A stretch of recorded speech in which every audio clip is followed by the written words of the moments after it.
What if everything we think we know about ancient civilizations is wrong? Hidden deep within the ruins of forgotten cities and buried beneath layers of time are structures so advanced, so precise, that they defy our modern understanding of engineering and technology. From towering megaliths that align perfectly with celestial events to intricate stonework that no machine today could replicate, these ancient marvels hold secrets that challenge the very foundations of history. Today, we're diving into 30 of the most baffling architectural mysteries left behind by ancient cultures' structures that not only question what we know about human ingenuity, but also hint at lost knowledge that might have once shaped the world. How did they achieve such precision without modern tools? What stories do these ruins still whisper to us across the centuries? Join us as we uncover the mysteries, explore the theories, and step into the unknown where history and wonder collide. This is a journey you won't want to miss. Standing as a silent sentinel in the desert, the Great Pyramid of Giza has captivated humanity for millennia. Its sheer size is staggering, originally reaching 481 feet into the sky. It was the tallest man-made structure in the world for over 3,800 years. But it's not just the height that leaves us in awe. The pyramid's alignment is so precise that its four sides face the cardinal directions north, south, east, and west, with an accuracy of less than 1/15 of a degree. To put that into perspective, even with today's advanced technology, achieving such precision in construction would be a monumental challenge. How did the ancient Egyptians, who lived over 4,500 years ago, accomplish this feat without modern tools or even the wheel? Theories abound, ranging from the plausible to the fantastical. Some researchers suggest that the Egyptians possessed advanced knowledge of astronomy, using the stars to guide their measurements. Others propose the involvement of lost civilizations or even extraterrestrial assistance, though these ideas remain controversial. What's undeniable, however, is the mathematical genius behind the pyramid's design. The ratio of its perimeter to its height is remarkably close to 2 times pi, a mathematical constant that wasn't formally understood until thousands of years later. Was this a coincidence, or did the builders possess knowledge far beyond what we've credited them with? Modern engineers have tried, and often failed, to replicate the pyramid's precision.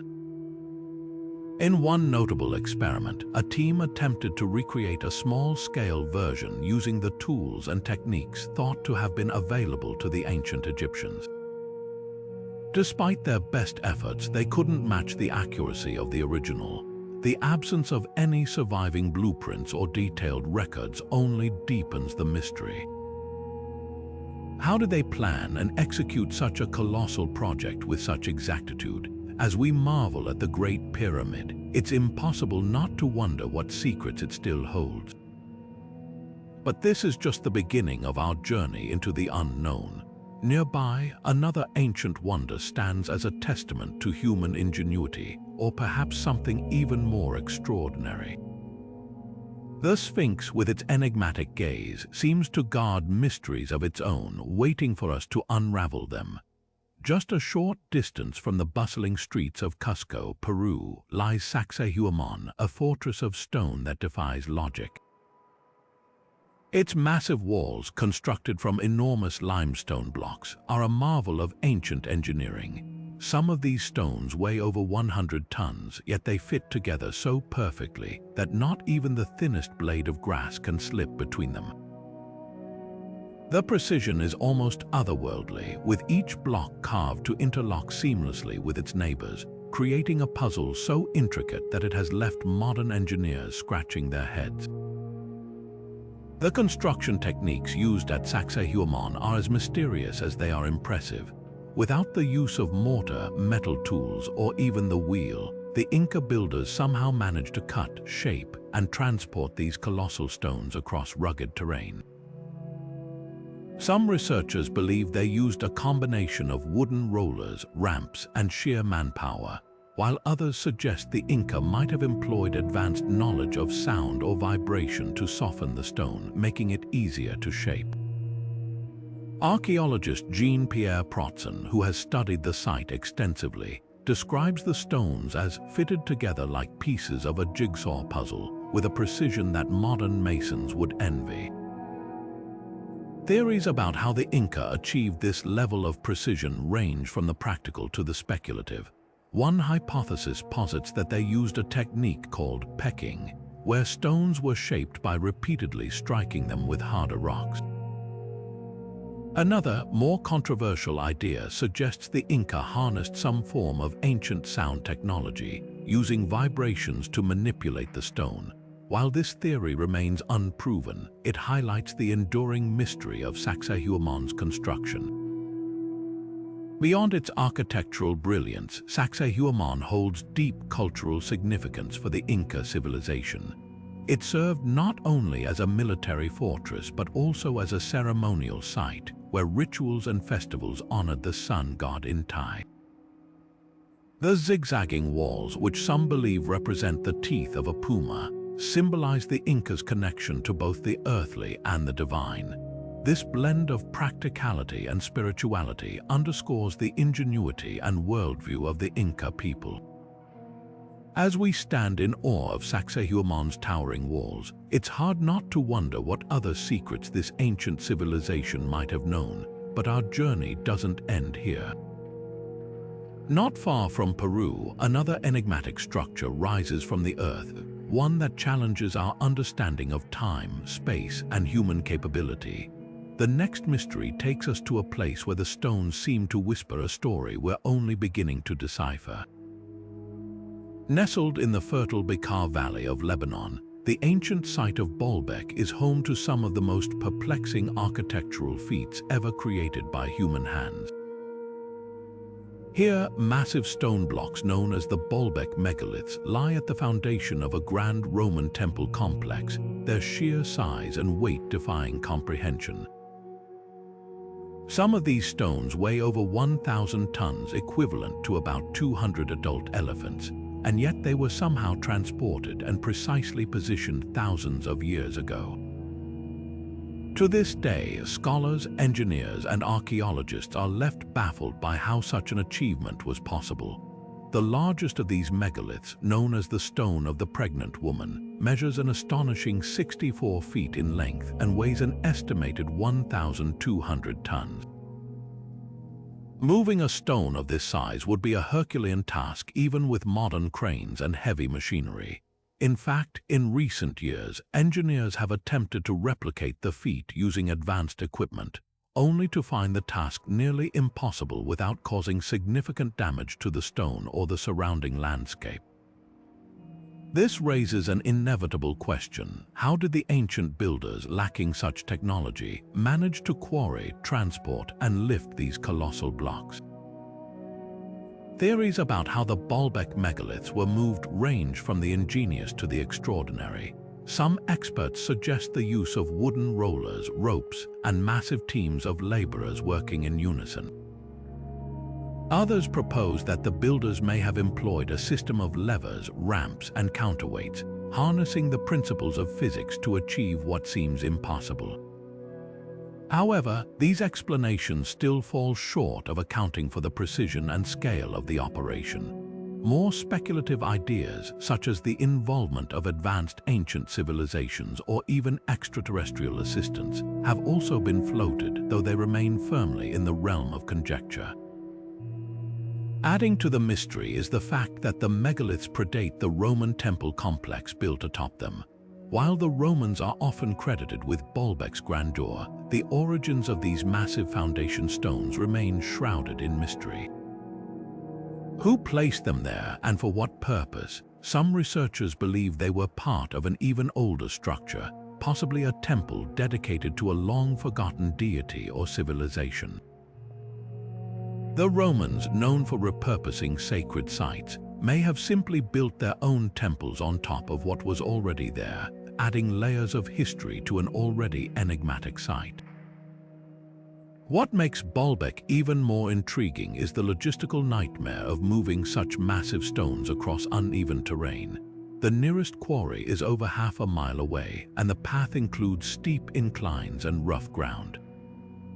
Modern attempts to replicate the process have required not only heavy machinery, but also extensive planning and resources, luxuries the ancient builders certainly didn't have. This disparity between ancient and modern capabilities forces us to reconsider what we know about the ingenuity and resourcefulness of ancient civilizations. As we stand before the Baalbek megaliths, it's impossible not to feel a sense of awe and curiosity. These stones are more than just architectural marvels. They are a testament to human ambition and the enduring mystery of our past. But the story of Baalbek is just one piece of a much larger puzzle. Not far from here lies another ancient city, one whose very existence challenges our understanding of history and the limits of human achievement. What secrets does it hold? Let's find out. Deep beneath the rocky terrain of Cappadocia in Turkey lies a marvel of ancient engineering that stretches far beyond what the eye can see. The underground city of Derinkuyu is a labyrinth of tunnels, chambers, and passageways carved entirely from solid rock. This sprawling subterranean city could house up to 20,000 people, complete with living quarters, storage rooms, chapels, and even stables for livestock. It's a feat of human ingenuity that raises one compelling question. Why would an entire city be built underground? The answer lies in the harsh realities of the ancient world. Historians believe Derinkuyu served as a refuge during times of invasion or natural disaster. Its strategic location and hidden entrances made it nearly impossible for invaders to detect, let alone penetrate. Massive stone doors, some weighing several tons, could be rolled into place to seal off sections of the city, providing an impenetrable defense against attackers. Life underground wasn't just about survival, it was about thriving. The city's design included a sophisticated ventilation system, with shafts that reached the surface to ensure a steady supply of fresh air, even deep within the earth. Equally impressive is Derinkuyu's water management system. Wells dug into the rock tapped into underground water sources, providing a reliable supply for its inhabitants. Wastewater was channeled away through carefully designed drainage systems, preventing flooding and maintaining hygiene. These innovations reveal a level of planning and foresight that rivals modern engineering.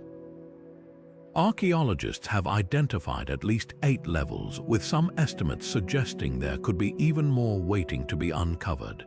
Each level served a distinct purpose, from communal living spaces to areas dedicated to worship and agriculture.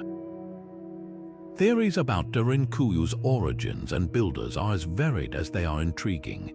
Some attribute its construction to the Phrygians around the 8th century BCE, while others believe it was expanded by early Christians fleeing Roman persecution. What's clear is that the city was designed to sustain life for extended periods, with features like wine presses, oil lamps, and even schools. The sheer scale of the project suggests a highly organized society capable of coordinating such a monumental undertaking.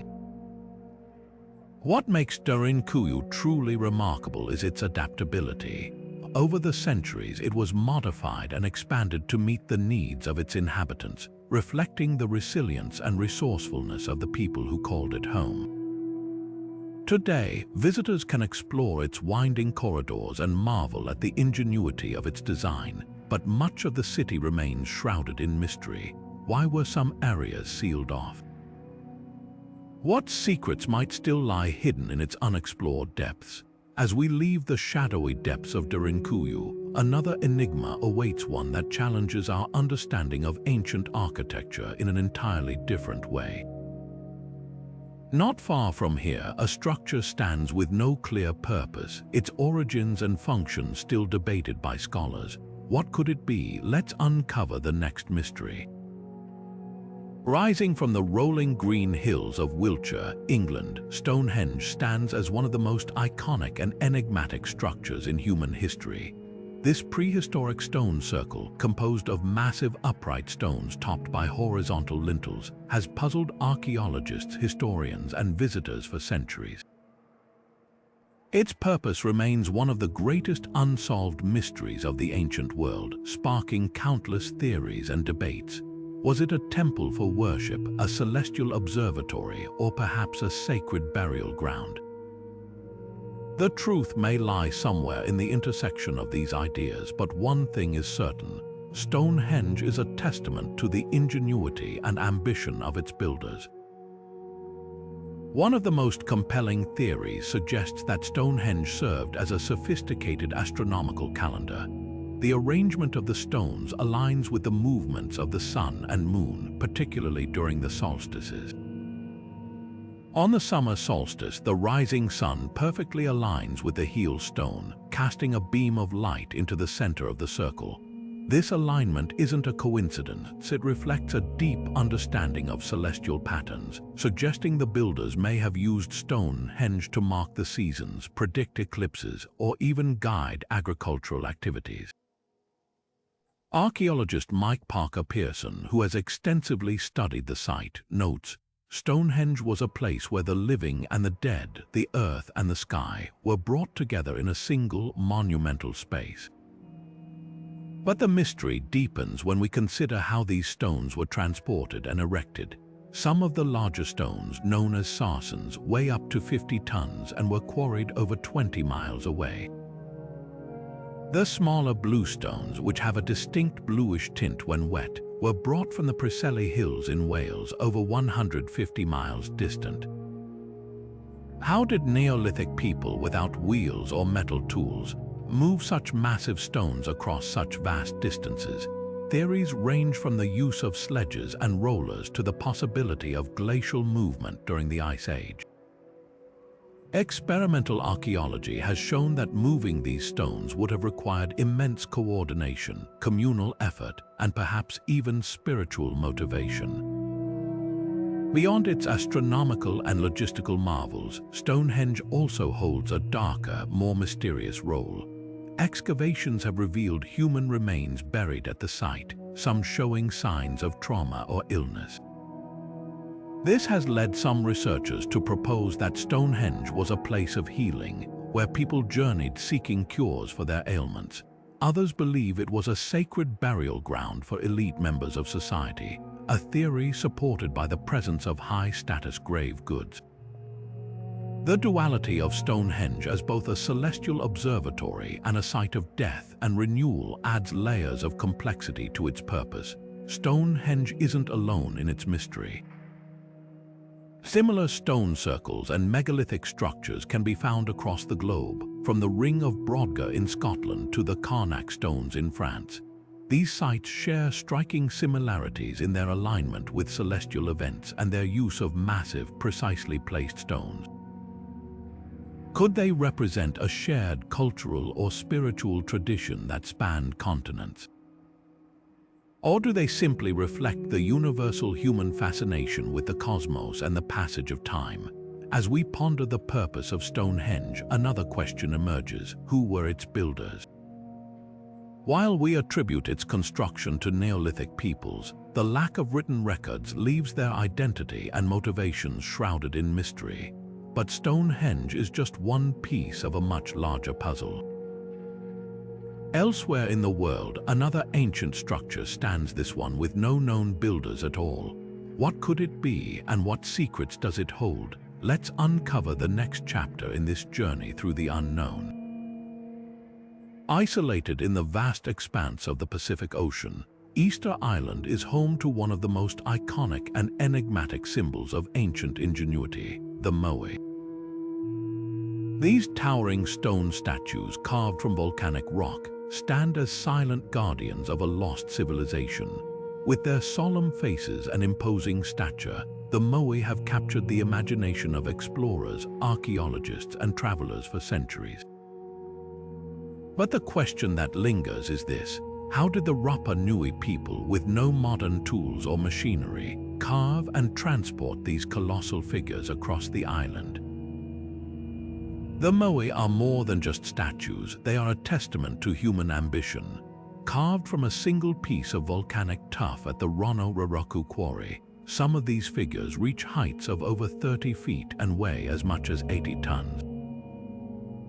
The sheer scale of their creation is staggering, but what's even more astonishing is how they were moved. The island's terrain is rugged and uneven, with no natural resources like timber or metal to aid in the process. Yet hundreds of these statues were somehow transported to their final resting places, often miles away from the quarry. Archaeologists have proposed several theories to explain this feat. One popular idea suggests the use of wooden sledges and ropes, with teams of laborers pulling the statues into position. Another theory, known as the walking method, posits that the Moai were rocked back and forth on their bases, effectively walked to their destinations. Modern experiments have tested these methods with mixed results. In one notable attempt, a team successfully moved a replica Moai using the walking technique, but the process required careful coordination and left the statue's base damaged. This raises questions about whether the ancient Rapa Nui could have perfected such a method without leaving behind evidence of wear and tear. The cultural significance of the Moai adds another layer to the mystery. These statues are believed to represent deified ancestors, serving as a link between the living and the spiritual world. Their placement on stone platforms called ahu, often facing inland, suggests they were meant to watch over the community.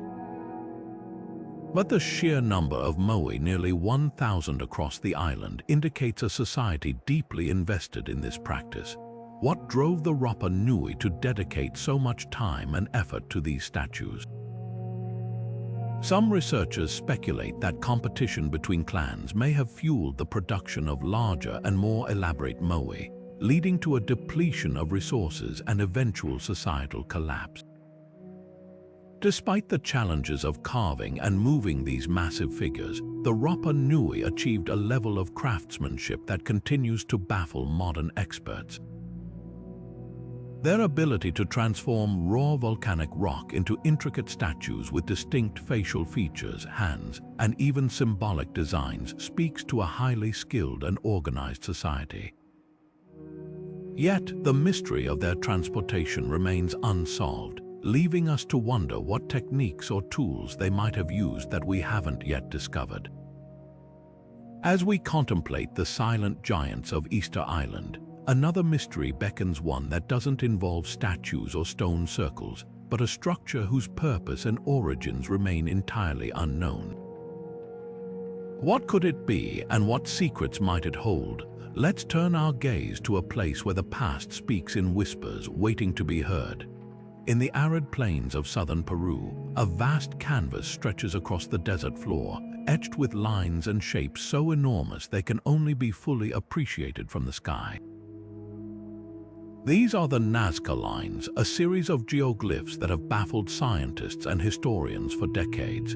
Created by the Nazca culture between 500 BC and 500 CE, these intricate designs range from simple geometric patterns to elaborate depictions of animals, plants, and even human-like figures.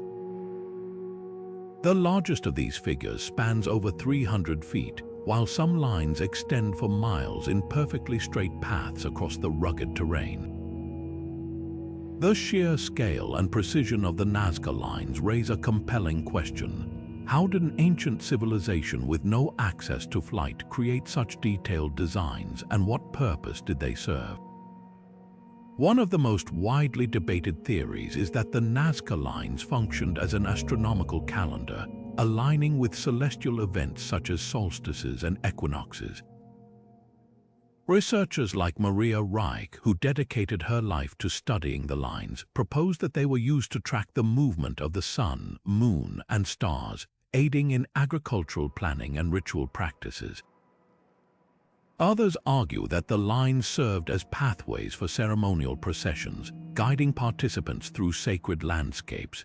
The diversity of the designs, ranging from spirals and trapezoids to depictions of hummingbirds, spiders, and monkeys, suggests a deep connection to both the natural world and the spiritual beliefs of the Nazca people. What makes the Nazca Lines even more remarkable is the method of their creation. The geoglyphs were made by removing the reddish-brown iron oxide-coated pebbles that cover the desert surface, revealing the lighter-colored earth beneath. This simple yet ingenious technique allowed the designs to stand out vividly against the landscape. But achieving such precision without a bird's-eye view is a mystery that continues to intrigue experts. Some believe the Nazca used rudimentary surveying tools such as ropes and stakes to map out the designs. Modern experiments have shown that small-scale geoglyphs can be created using these methods, but replicating the scale and accuracy of the Nazca Lines remains a daunting challenge. Preservation is another aspect of the Nazca Lines that defies explanation.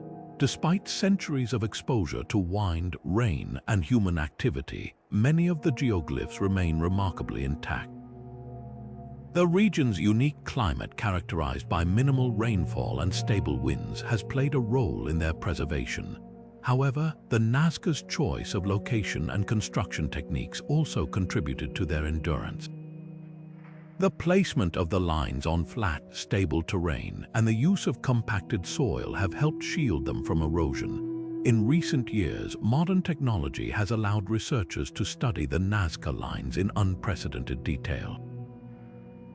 Drones and satellite imagery have revealed previously unknown geoglyphs, some hidden beneath layers of sediment. These discoveries have sparked new debates about the purpose and significance of the lines.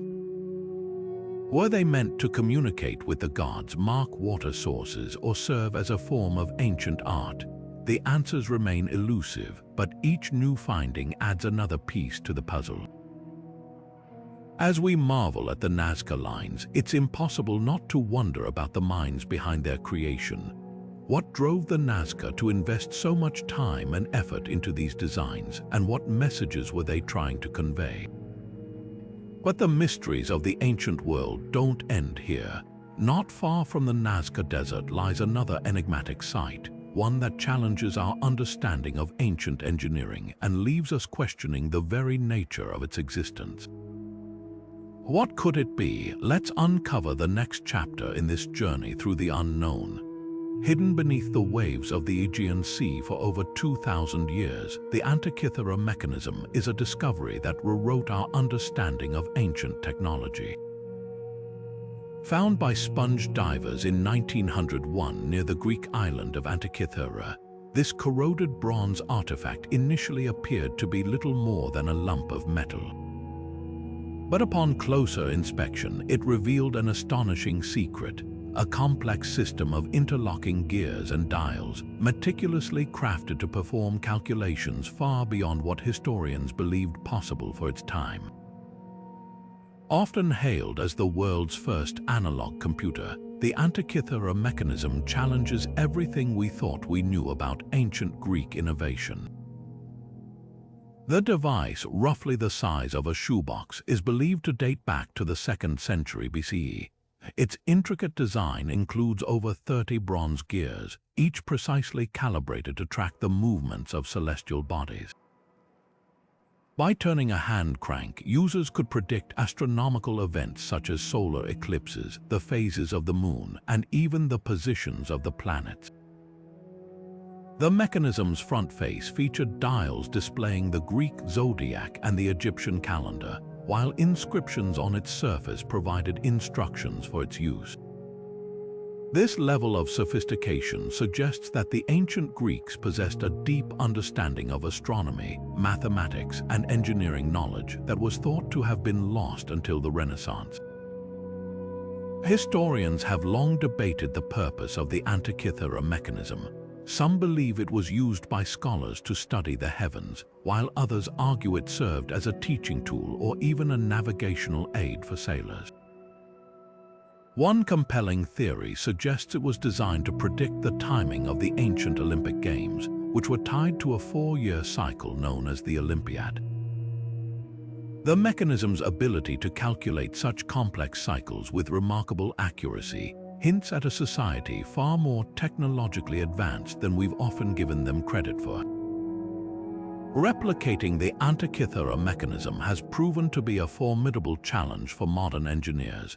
In recent years, researchers have used advanced imaging techniques such as X-ray tomography to uncover the device's inner workings. These scans revealed hidden inscriptions and previously unknown gears, offering new clues about its construction and function. Yet, even with this knowledge, creating a fully functional replica has required painstaking precision and a deep understanding of ancient Greek craftsmanship. The process has underscored just how extraordinary this device truly was, and how much we still have to learn about its creators. The Antikythera mechanism isn't just a marvel of ancient engineering, it's a reminder of how much history remains buried beneath the sands of time. Its discovery forces us to reconsider the capabilities of ancient civilizations and the knowledge they may have possessed. But as we marvel at this ancient computer, another mystery looms, one that involves a structure whose origins and purpose are even more elusive. What could it be, and what does it tell us about the ingenuity of those who came before us? Let's dive into the next chapter of this journey through the unknown. High in the Bolivian Andes, nestled near the shores of Lake Titicaca, lies one of the most perplexing archaeological sites in the world, Puma Punku. This ancient complex, part of the larger Tiwanaku civilization, is a marvel of stonework that defies explanation. The site is dominated by massive stone blocks, some weighing over 100 tons, cut with such precision that they fit together like pieces of a perfectly crafted puzzle. The edges are razor sharp, the angles flawless, and the surfaces smooth to the touch. How did an ancient civilization, without the benefit of modern tools or machinery, achieve such extraordinary precision? The stone blocks of Puma Punku are made of andesite and diorite, two of the hardest stones on Earth. Cutting and shaping these materials would have required tools far beyond what archaeologists have found at the site. The precision of the cuts is so exact that even today, replicating them would require diamond-tipped saws and laser-guided equipment. Yet, the builders of Puma Punku managed to create intricate interlocking shapes, including H-shaped blocks with perfectly symmetrical notches and grooves. The level of geometric precision suggests a deep understanding of mathematics and engineering that seems out of place for a civilization dating back to around 500 to 600 CE. Experts have long debated the methods used to achieve such craftsmanship. Some argue that the Tiwanaku people possessed advanced tools or techniques that have since been lost to history. Others propose that they may have used some form of ancient technology, such as high-temperature heat or chemical treatments, to soften the stone for shaping. However, no evidence of such tools or techniques has ever been found. Archaeologist Jean-Pierre Protzen, who has studied the site extensively, remarked, "The precision of the cuts is so consistent and so perfect that it's hard to believe they were made by hand. It's as if the stones were machined." Modern attempts to replicate the stonework of Puma Punku have only deepened the mystery. In one experiment, a team of stonemasons tried to recreate the H-shaped blocks using traditional tools and techniques. Despite their best efforts, they couldn't match the precision of the originals. The experiment highlighted just how advanced the ancient builders must have been, or perhaps how much we still don't understand about their methods. Adding to the intrigue is the fact that Puma Punku's stone blocks are scattered across the site, as if some cataclysmic event tore them apart. This has led to speculation about natural disasters such as earthquakes or floods, or even the possibility of ancient conflict. But the truth remains elusive. What we do know is that Puma Punku stands as a testament to a civilization that achieved feats of engineering and artistry that continue to baffle us. As we ponder the mysteries of Puma Punku, another question arises. Who were the masterminds behind this incredible site? While the Tiwanaku are often credited with its construction, the lack of clear evidence leaves room for debate. Could there be more to this story, perhaps a connection to an even older, lost civilization? The answers may lie hidden in the stones themselves, waiting for us to uncover them. But the mysteries of the ancient world don't end here. Not far from Puma Punku, another enigma awaits. A structure so unusual, so out of place, that it challenges everything we think we know about ancient architecture. What could it be, and what secrets does it hold? Let's continue our journey into the unknown. In the rolling hills of southeastern Turkey, a discovery has shaken the foundations of what we thought we knew about human history. Göbekli Tepe, a sprawling temple complex dating back over 11,000 years, predates the invention of agriculture, writing, and even the wheel. This ancient site, with its massive stone pillars arranged in circular formations, is not only the oldest known temple in the world, it's a mystery that challenges our understanding of early human societies.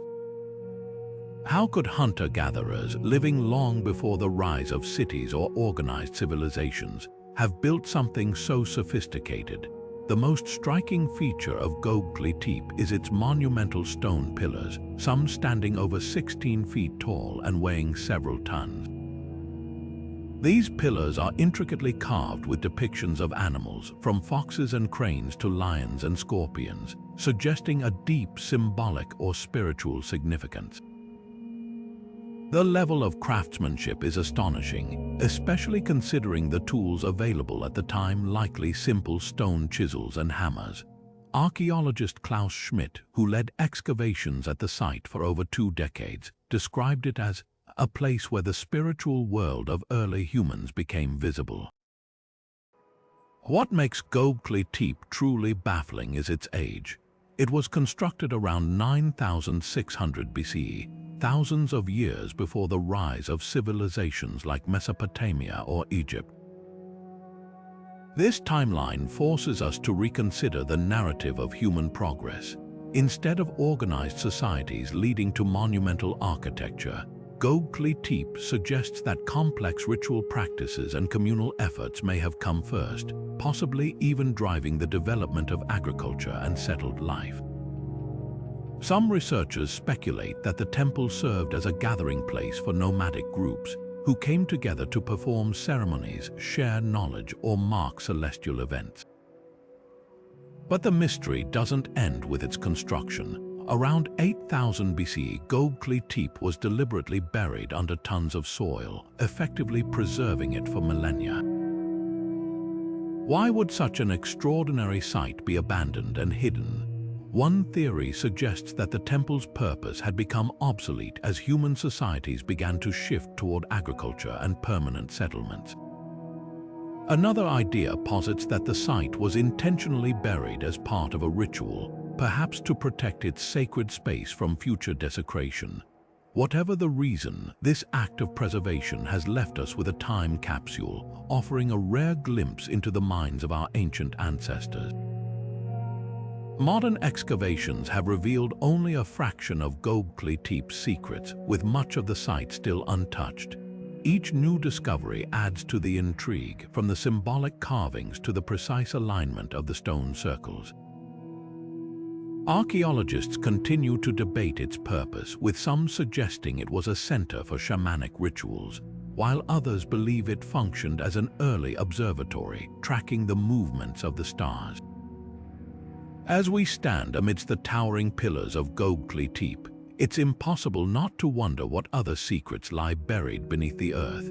This ancient temple complex forces us to rethink the timeline of human achievement, reminding us that our ancestors were far more advanced and perhaps more spiritually attuned than we've often given them credit for. But the mysteries of the ancient world don't end here. Not far from this enigmatic site lies another structure, one that defies categorization and challenges our understanding of cultural identity. What could it be, and what does it reveal about the people who built it? Let's uncover the next chapter in this journey through the unknown.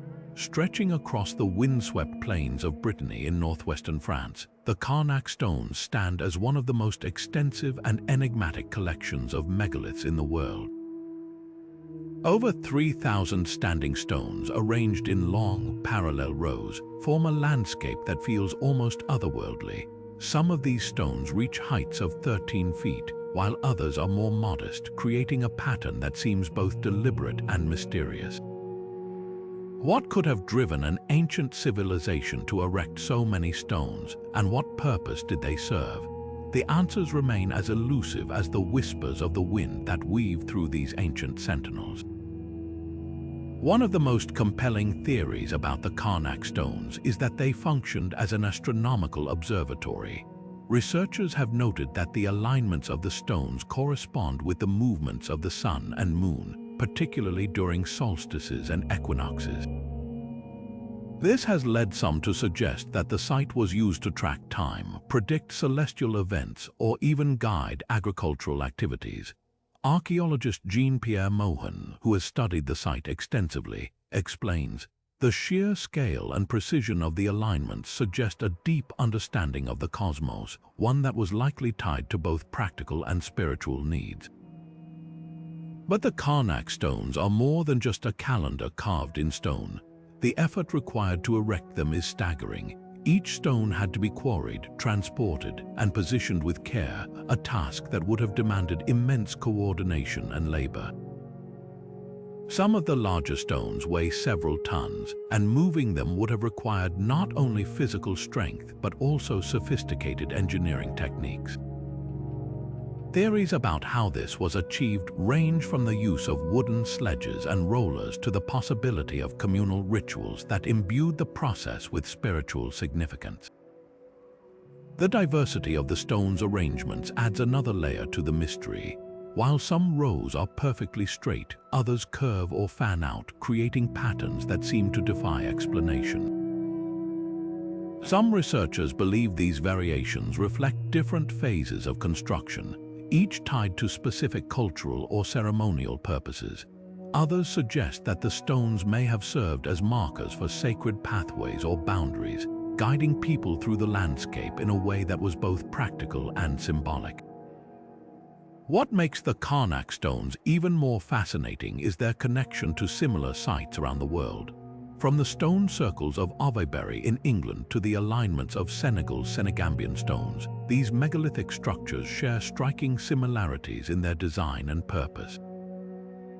Could they represent a shared cultural tradition that spanned continents, or do they simply reflect the universal human desire to make sense of the cosmos and our place within it? As we wander among the Carnac Stones, it's impossible not to feel a sense of awe and curiosity. These ancient monuments are more than just stones. They are a testament to the ingenuity and ambition of the people who built them. But the mysteries of the ancient world don't end here. Not far from these windswept plains lies another enigma, a structure whose purpose and origins remain entirely unknown. What could it be, and what secrets does it hold? Let's uncover the next chapter in this journey through the unknown. Tucked away in the Zhejiang province of China lies a network of subterranean marvels that defy explanation, the Longyu Caves. Carved deep into solid sandstone, these massive underground chambers stretch across an astonishing 30,000 square meters, with some reaching heights of nearly 100 feet. What makes these caves truly astonishing isn't just their size, but the precision and uniformity of their construction. The walls, ceilings, and pillars are meticulously carved with chisel marks so consistent and precise that they resemble the work of a machine rather than human hands. Yet, these caves are believed to date back over 2,000 years to a time when such technology didn't exist. The sheer scale of the Longyu Caves raises a compelling question: why were they built? Unlike other ancient sites, there are no historical records or inscriptions to shed light on their purpose. Some historians suggest they may have served as storage facilities for grain or supplies, given their vast enclosed spaces. Others propose a more ceremonial role, pointing to the intricate carvings and the presence of large central pillars that could have held symbolic significance. The lack of debris or tools at the site only deepens the mystery, as it suggests the builders may have removed evidence of their work, something highly unusual for ancient construction projects. One of the most baffling aspects of the Longyu caves is the precision of their design. The walls are carved at a consistent angle, and the surfaces are smooth and uniform, with patterns that repeat across vast expanses. This level of craftsmanship would be challenging to replicate even with modern tools, let alone the rudimentary chisels and hammers thought to have been used by the ancient builders. Some researchers have speculated that the caves were created using advanced techniques now lost to history, while others believe they may have been the result of a highly organized and skilled workforce, possibly working under the direction of a powerful ruler or institution. Modern attempts to recreate the caves have only highlighted the complexity of their construction. Engineers and archaeologists have tried to replicate the chisel marks and angles using traditional tools, but achieving the same level of precision has proven nearly impossible.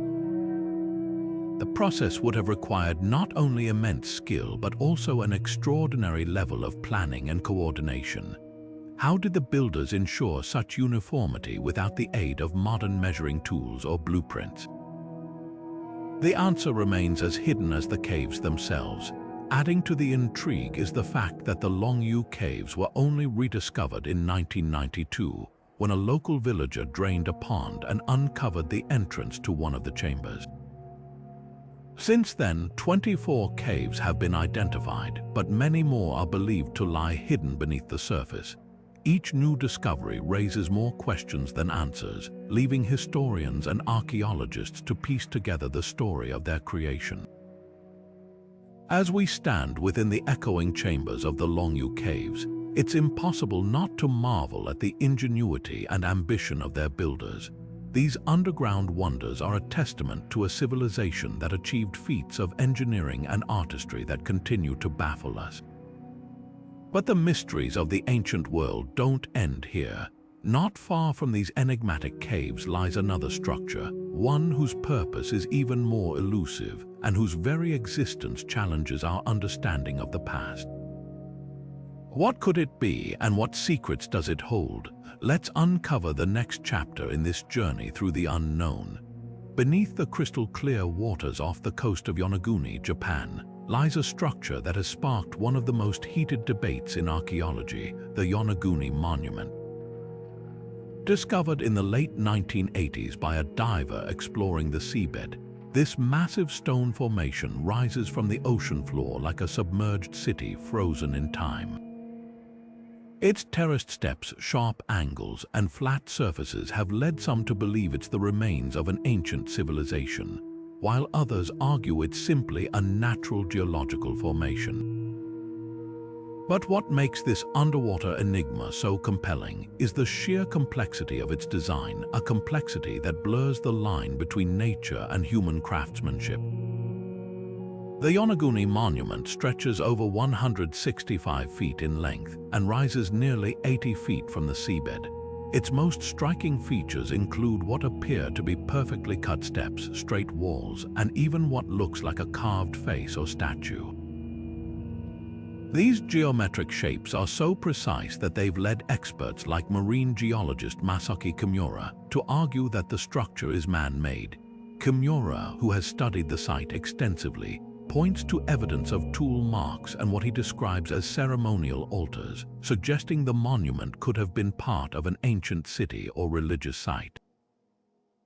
However, not everyone is convinced. Geologist Robert Skock, who has also examined the site, argues that the Yonaguni Monument is a natural formation, shaped by the powerful currents and tectonic activity of the region.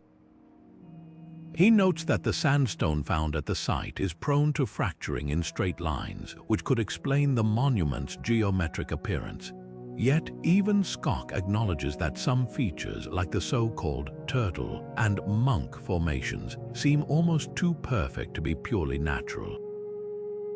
The debate over the Yonaguni Monument isn't just about its origin, it's about what it represents.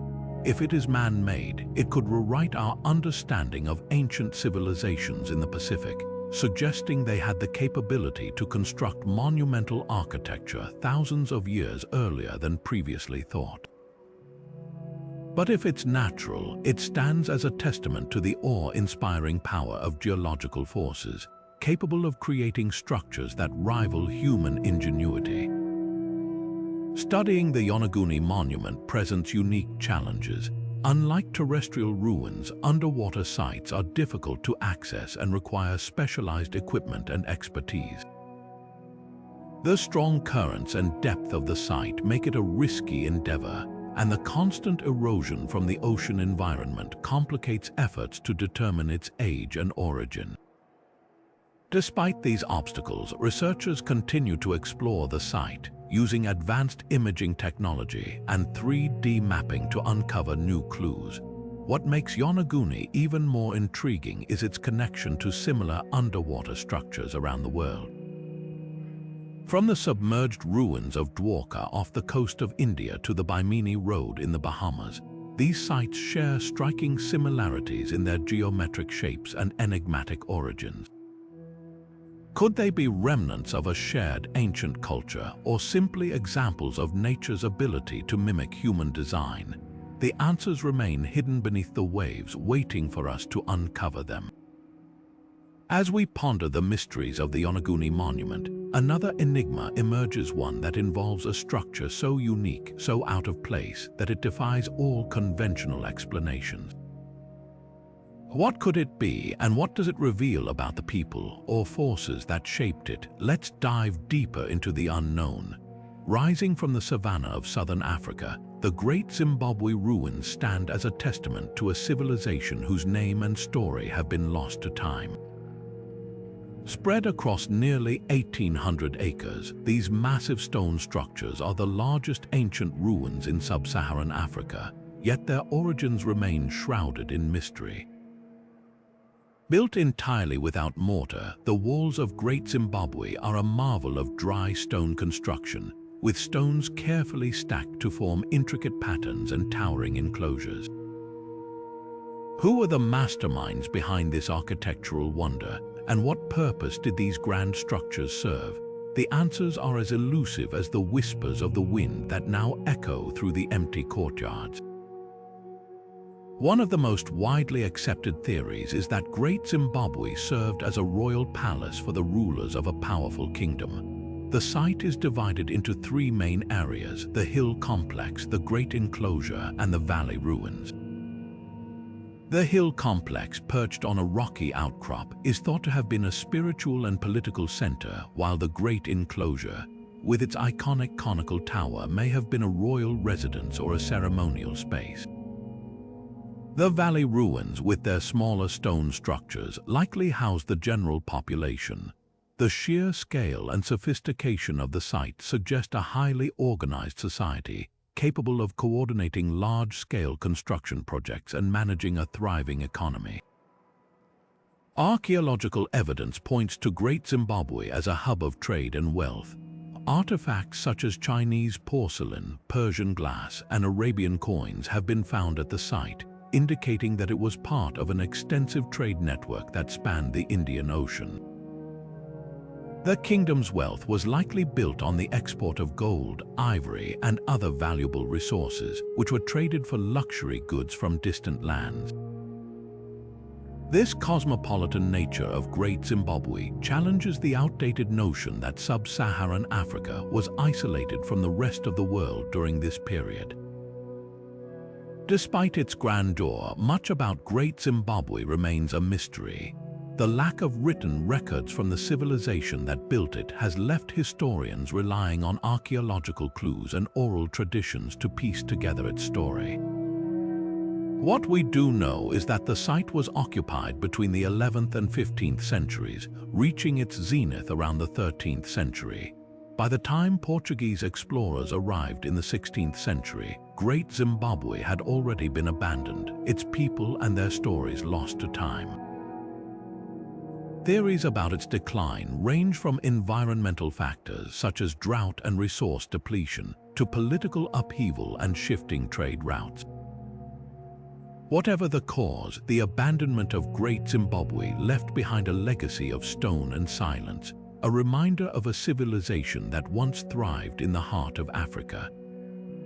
As we explore the ruins of Great Zimbabwe, it's impossible not to marvel at the ingenuity and ambition of its builders. These stone walls are more than just a historical site.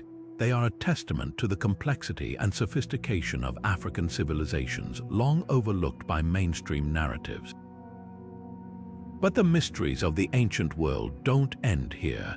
Not far from these towering ruins lies another enigma, a structure whose purpose and cultural context are even more elusive.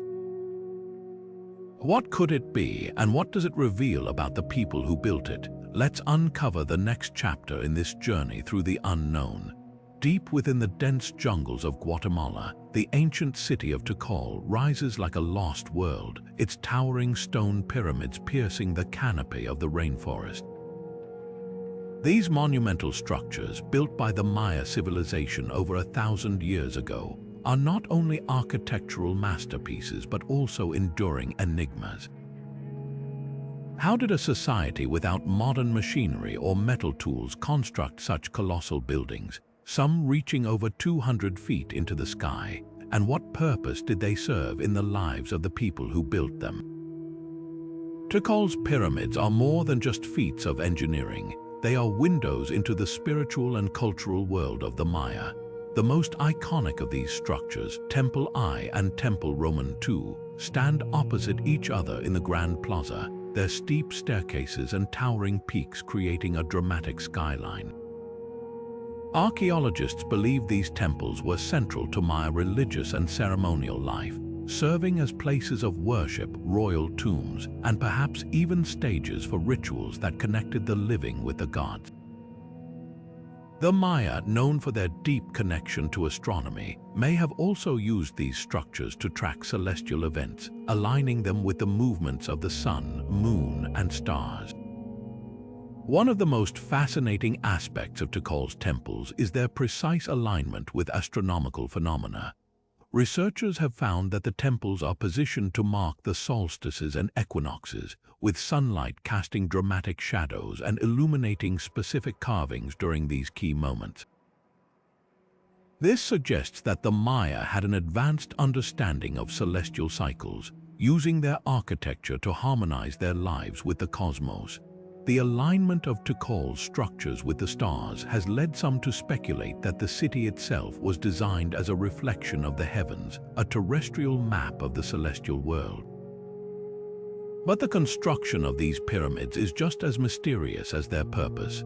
The Maya had no access to wheels, pulleys, or metal tools, yet they managed to quarry, transport, and stack massive limestone blocks with remarkable precision. Some theories suggest they used ramps, levers, and sheer manpower to achieve this, while others propose that the Maya employed advanced techniques now lost to history. The logistical challenges of building such tall structures in the middle of a dense jungle are staggering, especially when you consider the lack of draft animals or modern machinery. Tikal's temples are not unique in their grandeur. Similar structures can be found across the Maya world, from the towering pyramids of Chichen Itza in Mexico to the intricate carvings of Capon in Honduras. These shared architectural styles hint at a widespread cultural tradition, one that valued both the spiritual and the practical. But what sets Tikal apart is its sheer scale and the mysteries that still surround its decline. By the 9th century CE, the city was abandoned, its temples left to the encroaching jungle. Theories about its collapse range from drought and overpopulation to political upheaval, but the truth remains as hidden as the secrets of its construction. As we stand in the shadow of Tikal's towering pyramids, it's impossible not to marvel at the ingenuity and ambition of the Maya. Their ability to blend art, science, and spirituality into their architecture is a testament to a civilization far ahead of its time. But the mysteries of the ancient world don't end here. Not far from the jungles of Guatemala lies another enigma, a structure whose purpose is so unclear it defies all conventional explanations. What could it be, and what does it reveal about the people who built it? Let's uncover the next chapter in this journey through the unknown. Nestled in the rugged landscape of Maharashtra, India, the Ellora Caves are a breathtaking testament to human ingenuity and devotion. This sprawling complex of 34 rock-cut temples, monasteries, and chapels was carved directly into the basalt cliffs between the 6th and 10th centuries CE. What makes these caves so extraordinary isn't just their sheer number, it's the astonishing precision and artistry with which they were created. From towering statues to intricately detailed reliefs, every inch of the Ellora Caves reflects a level of craftsmanship that continues to baffle experts. How did ancient artisans, working with nothing more than simple chisels and hammers, achieve such perfection? The temples of Ellora are a fusion of three major religions: Hinduism, Buddhism, and Jainism. Each cave reflects the spiritual and artistic traditions of its respective faith, creating a unique tapestry of cultural harmony. The Kailasa Temple, the most famous of the caves, is a marvel of engineering. Carved from a single rock, it stands as a freestanding structure, complete with courtyards, pillars, and intricate carvings of deities and mythological scenes. To create such a monument, workers had to remove an estimated 200,000 tons of rock, a feat that would have required meticulous planning and an unimaginable amount of labor. One of the most compelling questions about Ellora is how the builders achieved such precision without modern tools or blueprints. Archaeologists believe they used a technique called top-to-bottom excavation, starting at the top of the cliff and working their way down. This method minimized errors and allowed them to visualize the structure as they carved. But even with this approach, the level of detail is staggering. The carvings include intricate patterns, lifelike figures, and even optical illusions, such as sculptures that appear to change expression when viewed from different angles. Historians have long debated the purpose of the Ellora Caves. Some believe they served as monastic retreats, offering a secluded space for meditation and worship. Others argue they were pilgrimage sites, drawing devotees from across the region to marvel at their beauty and spiritual significance. Yet, despite their prominence, there are almost no records detailing their construction. The lack of written accounts has left researchers relying on the caves themselves for clues, piecing together the story of their creation through the tools and techniques preserved in the stone. Recreating the Ellora Caves today would be a monumental challenge. Modern engineers have attempted to replicate smaller sections of the caves using traditional tools, but achieving the same level of precision has proven nearly impossible. The process requires not only technical skill, but also a deep understanding of the rock's properties and the patience to work slowly and methodically.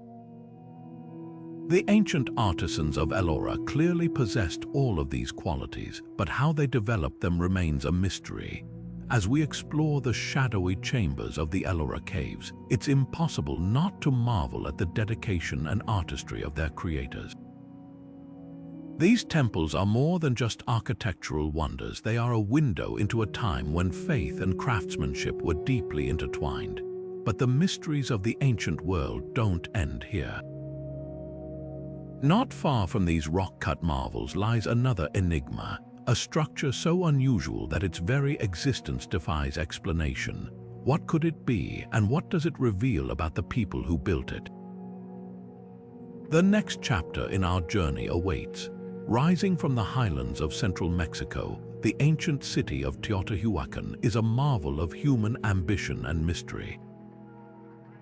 Dominating the landscape are its two colossal pyramids, the Pyramid of the Sun and the Pyramid of the Moon, structures so massive and precise that they've captivated explorers and archaeologists for centuries. The Pyramid of the Sun, standing over 200 feet tall, is one of the largest pyramids in the world, dwarfing even the Great Pyramid of Giza in sheer volume. Yet, despite their grandeur, the identity of the people who built these monuments remains one of history's greatest enigmas. Who were the architects of Teotihuacan, and what drove them to create such awe-inspiring structures? Teotihuacan's pyramids are more than just feats of engineering. They are windows into a civilization that thrived over 2,000 years ago.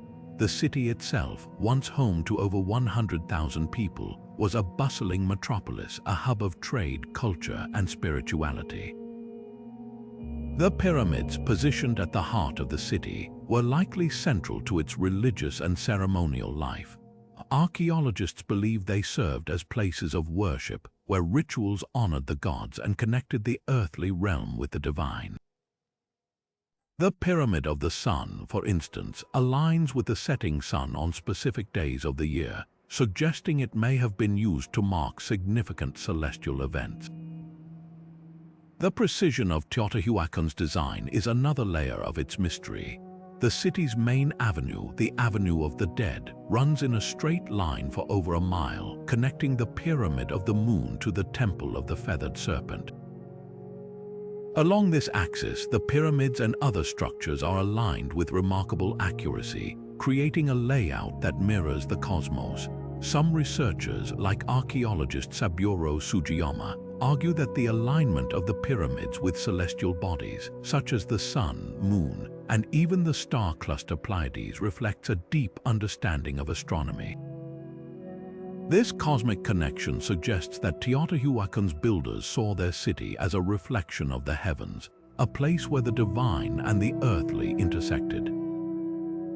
But constructing such massive structures in an era without modern technology was no small feat. The Pyramid of the Sun alone contains over 2 million tons of stone, quarried and transported without the use of wheels or draft animals. Theories about how this was achieved range from the use of ramps and levers to the coordination of vast labor forces. Recent studies have even suggested that the builders may have employed a system of counterweights and ropes to lift and position the massive stones. The logistical challenges of such a project are staggering, especially when you consider the lack of written records or detailed plans. How did they manage to execute such a monumental task with such precision? Teotihuacan's pyramids are not unique in their grandeur. Similar structures can be found across the ancient world, from the stepped pyramids of Mesopotamia to the towering ziggurats of Mesoamerica.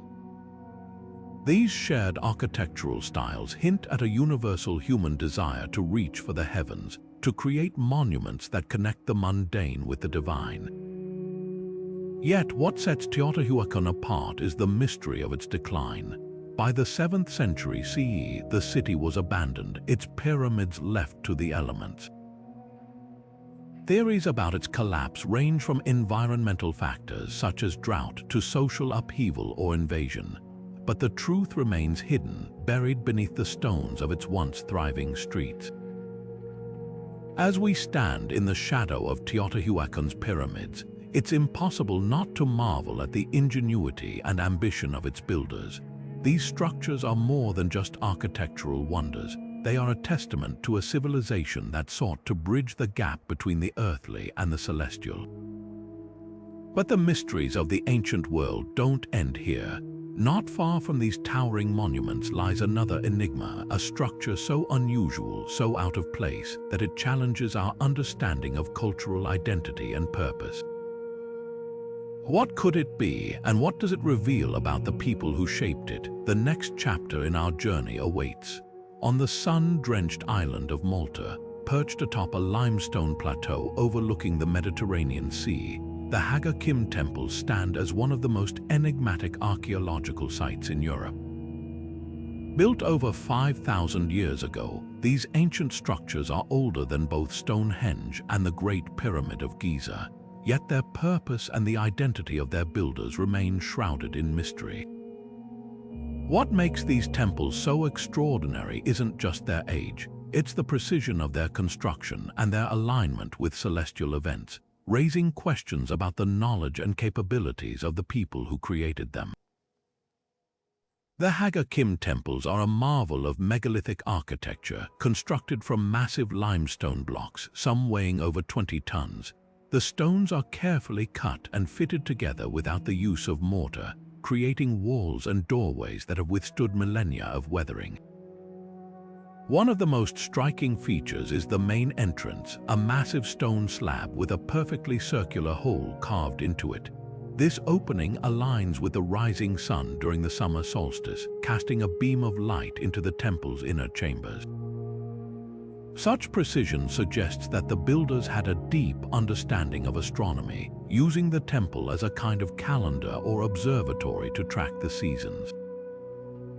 Archaeologists have long debated the purpose of these temples. Some believe they were sacred spaces for rituals and ceremonies, possibly tied to fertility or agricultural cycles. Excavations have uncovered altars, statues, and other artifacts that hint at a rich spiritual life. One of the most intriguing discoveries is a series of carved stone spheres found scattered throughout the site. Some researchers suggest these may have been used as ball bearings to help move the massive stone blocks, while others think they held symbolic or ritual significance. The diversity of theories reflects just how little we truly know about the culture that built Haga Kim. What's even more baffling is the lack of written records or clues about the temple's builders. The people who constructed Haga Kim left behind no written language, no inscriptions, and no clear evidence of their daily lives. This has led to a wide range of speculation, from the idea that they were part of a highly organized society with advanced knowledge, to theories that they were influenced by lost civilizations or even visitors from beyond our world. Archaeologist David Trump, who has studied the site extensively, notes, "The temples of Malta are a testament to a civilization that achieved incredible feats of engineering and artistry, yet we know almost nothing about who they were or why they built them." Attempting to replicate the construction of Haga Kim today would be a monumental challenge. Modern engineers have tried to recreate the techniques used to move and position the massive stones, but achieving the same level of precision without modern tools is nearly impossible. The process would require not only immense physical effort, but also a deep understanding of the stone's properties and the ability to plan and execute such a complex project over generations. This disparity between ancient and modern capabilities forces us to reconsider what we know about the ingenuity and resourcefulness of early civilizations. As we stand amidst the weathered stones of Haga Kim, it's impossible not to feel a sense of awe and curiosity. These temples are more than just architectural wonders. They are a window into a world that predates recorded history, a world where humans sought to connect with the cosmos and the divine through stone and sunlight. But the mysteries of the ancient world don't end here. Just a short journey from these enigmatic temples lies another structure, one whose purpose is so unclear it defies all conventional explanations. What could it be, and what secrets does it hold? Let's uncover the next chapter in this journey through the unknown. Hidden deep within the lush jungles of Cambodia, the sprawling temple complex of Angkor Wat stands as one of the most breathtaking architectural achievements of the ancient world.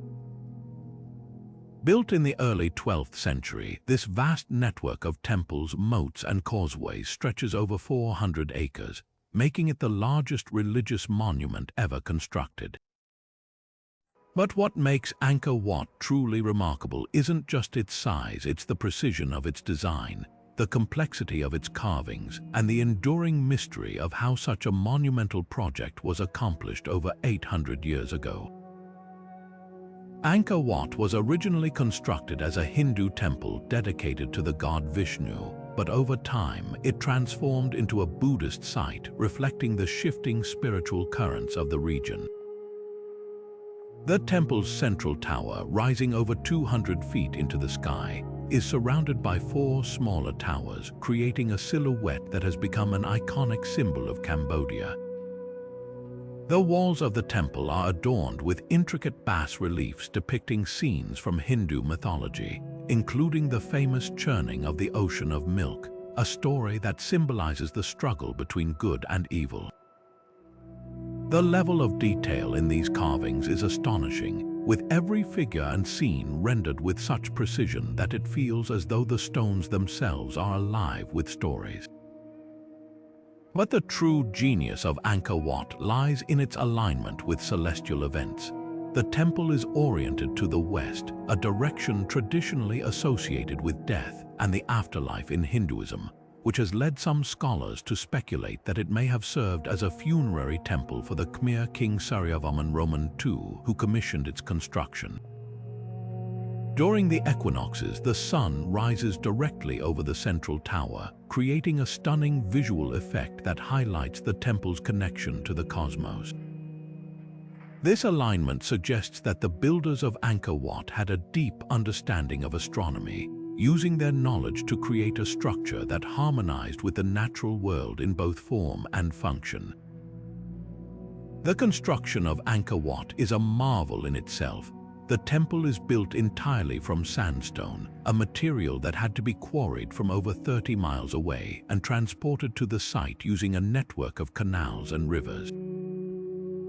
The sheer volume of stone required, estimated at over 5 million tons, would have demanded an extraordinary level of coordination and labor. Some of the blocks weigh several tons, yet they were cut and fitted together with such precision that not even a thin blade can slip between them. Modern engineers have attempted to replicate the techniques used by the Khmer builders, but even with advanced tools, achieving the same level of accuracy has proven to be a monumental challenge. Theories about how Angkor Wat was built range from the use of ramps and pulleys to the idea that the Khmer employed a highly organized workforce, possibly numbering in the tens of thousands. Yet, despite these explanations, many questions remain. How did they transport such massive stones without the use of wheels or draft animals? How did they maintain such precise alignments over such a vast area? The answers may lie in the ingenuity and resourcefulness of the Khmer people, but much about their methods remains a mystery. Angkor Wat is not alone in its grandeur. Similar temple complexes, such as the Borobudur in Indonesia and the temples of Bagan in Myanmar, share striking similarities in their design and purpose. These sites suggest a shared cultural tradition that spanned Southeast Asia, reflecting a universal human desire to connect with the divine through monumental architecture. Yet, what sets Angkor Wat apart is its scale, its complexity, and the enduring enigma of its construction. As we wander through the shadowed corridors of Angkor Wat, it's impossible not to marvel at the ambition and artistry of its creators. These temples are more than just stone and mortar. They are a testament to a civilization that sought to bridge the gap between the earthly and the divine. But the mysteries of the ancient world don't end here. Not far from these towering spires lies another enigma, a structure whose purpose is so elusive it defies all explanation. What could it be, and what does it reveal about the people who shaped it? The next chapter in our journey awaits. Perched high in the mist-shrouded Andes Mountains of Peru, Machu Picchu stands as a breathtaking testament to the ingenuity of the Inca civilization. This ancient citadel, often referred to as the lost city of the Incas, sits at an elevation of nearly 8,000 feet, surrounded by steep cliffs and terraced slopes that seem to defy gravity. The precision of its construction is astounding. Massive stone blocks, some weighing several tons, are fitted together so tightly that not even a blade of grass can slip between them. How did the Inca, without the use of wheels, iron tools, or even written language, build such a complex city in such an unforgiving landscape? The answer lies as much in their mastery of engineering as it does in the mysteries that still shroud this iconic site. One of the most compelling aspects of Machu Picchu is its location. Built on a narrow ridge between two mountain peaks, the city seems to hover above the clouds, blending seamlessly with its natural surroundings. The Inca chose this site not just for its defensive advantages but also for its spiritual significance. The mountains, rivers, and stones were considered sacred, and the city's layout reflects this deep connection to the natural world. Temples and terraces are aligned with celestial events such as the solstices, suggesting that Machu Picchu may have served as both a royal estate and a religious sanctuary. Archaeologist Johann Reinhard, who has studied the site extensively, describes it as a place where the earthly and the divine intersect, a reflection of the Inca's cosmic worldview. The construction techniques used at Machu Picchu are nothing short of extraordinary. The Inca employed a method called ashlar masonry, where stones are cut to fit together without mortar. This technique not only provided stability against earthquakes, but also gave the structures a polished, almost seamless appearance. Some of the larger stones show signs of being shaped using a process called pecking, where smaller stones were used to chip away at the surface. Moving these stones to such a remote and elevated location would have required immense effort, likely involving hundreds of workers using ramps, ropes, and sheer determination. Modern engineers have attempted to replicate these methods, but even with today's technology, the process remains incredibly challenging. Historians have long debated the purpose of Machu Picchu. Some believe it was a retreat for Inca rulers, a place to escape the pressures of governing their vast empire. Others argue it was a center for religious ceremonies, particularly those honoring Inti, the sun god. The presence of astronomical alignments, sacred springs, and intricately carved altars supports this theory. Yet, despite its grandeur, Machu Picchu was abandoned less than a century after its construction, and the reasons for its desertion remain unclear. Was it due to the Spanish conquest, environmental changes, or internal upheaval? The lack of written records from the Inca leaves these questions unanswered, adding to the site's enduring allure. What makes Machu Picchu even more remarkable is its preservation. Hidden beneath dense vegetation for centuries, the city was largely untouched by the outside world until its rediscovery in 1911 by American explorer Hiram Bingham. This isolation has allowed it to remain one of the most intact examples of Inca architecture, offering a rare glimpse into a civilization that achieved extraordinary feats of engineering and artistry. Yet, even with its secrets partially uncovered, Machu Picchu continues to challenge our understanding of the past. As we wander through its terraced fields and stone corridors, it's impossible not to marvel at the vision and skill of its builders. This ancient citadel is more than just a historical site. It's a reminder of humanity's ability to adapt, innovate, and create beauty even in the most challenging environments. But the mysteries of the ancient world don't end here. Not far from the towering peaks of the Andes lies another enigma, a structure whose purpose and cultural context remain entirely unknown. What could it be, and what does it reveal about the people who shaped it? Let's uncover the next chapter in this journey through the unknown. In the heart of the Indonesian island of Java, surrounded by lush greenery and volcanic peaks, lies the Borobudur Temple, a monumental structure that stands as one of the most extraordinary achievements of ancient architecture. Built in the 9th century, this massive Buddhist temple rises like a stone mountain, its 9 stacked platforms crowned by a central dome. With over 2 million individual stone blocks intricately carved and fitted together, Borobudur is not only the largest Buddhist temple in the world, but also a mystery that continues to captivate historians and archaeologists. How did an ancient civilization without modern tools or machinery create such a breathtaking masterpiece? The temple's design is as symbolic as it is stunning. Borobudur is constructed in the shape of a mandala, a geometric pattern representing the universe in Buddhist cosmology. As visitors ascend through its levels, they pass over 2,500 relief panels and 500 statues of the Buddha, each meticulously carved to depict scenes from Buddhist teachings. The journey to the top is meant to symbolize the path to enlightenment, with the central dome representing nirvana. This spiritual journey is not just metaphorical. The temple's alignment with celestial events suggests it may have also served as a sacred calendar or observatory. During the equinoxes, the sun casts shadows that align perfectly with the temple's staircases, creating a visual spectacle that highlights the builder's understanding of astronomy. The construction of Borobudur is itself a marvel that defies easy explanation. The temple's builders used a technique called interlocking masonry, where stones are precisely cut to fit together without mortar.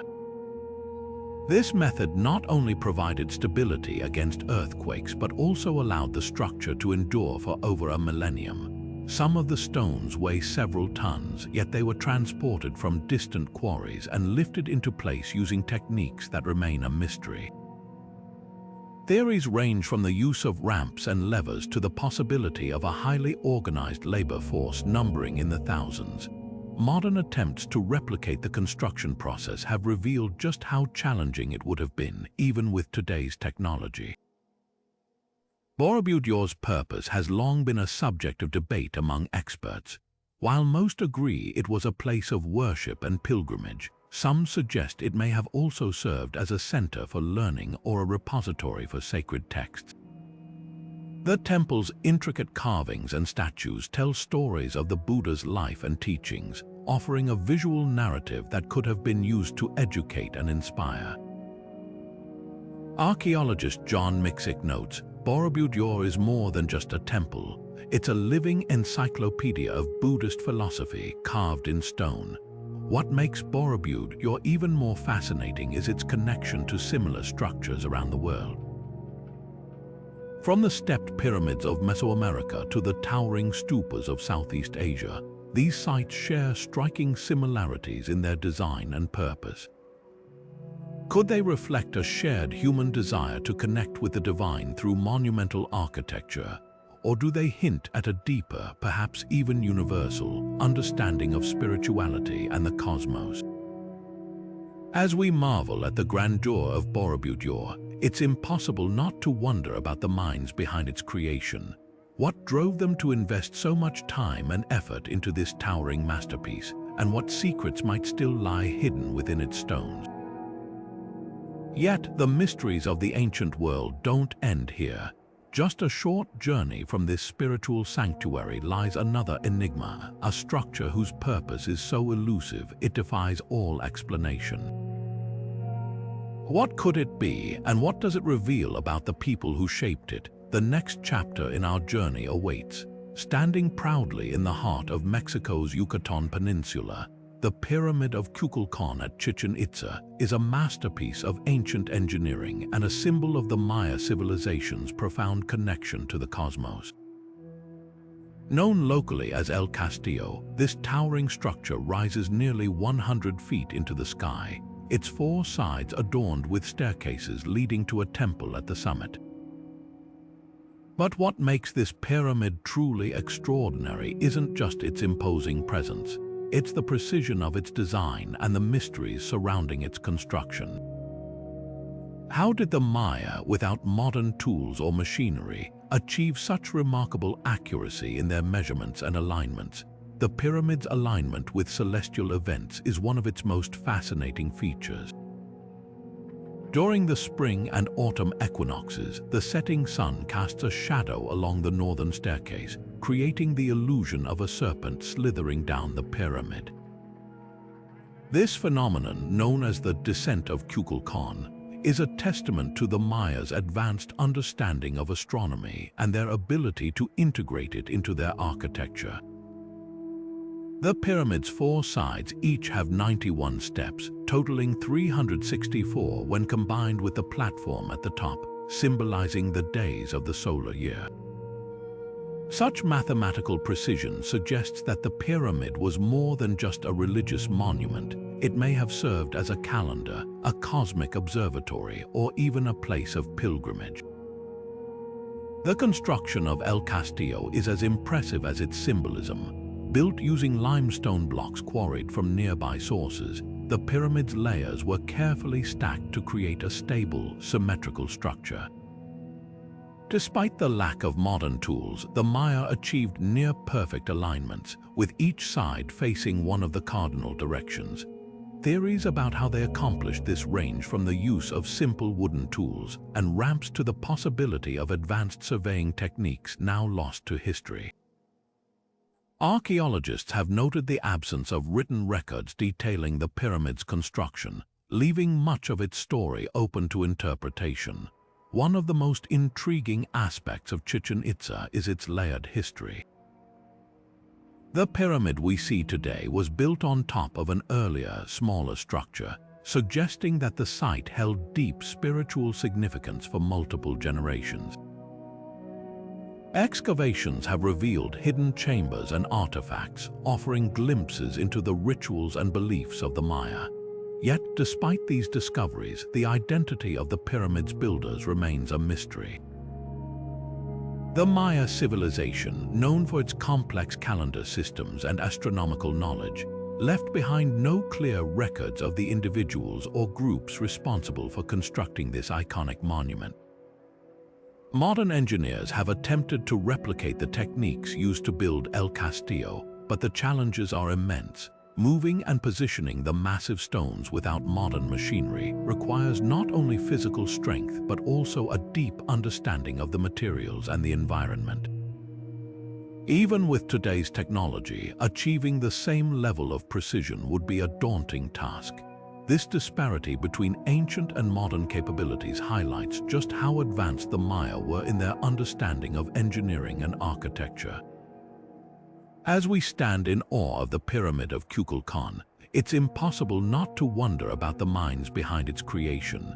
This ancient structure is more than just a marvel of engineering. It's a testament to a civilization that sought to harmonize its spiritual and scientific knowledge in stone. But the mysteries of the ancient world don't end here. Not far from the towering pyramids of Chichen Itza lies another enigma, a structure whose purpose is so unclear it defies all conventional explanations. What could it be, and what does it reveal about the people who shaped it? The next chapter in our journey awaits.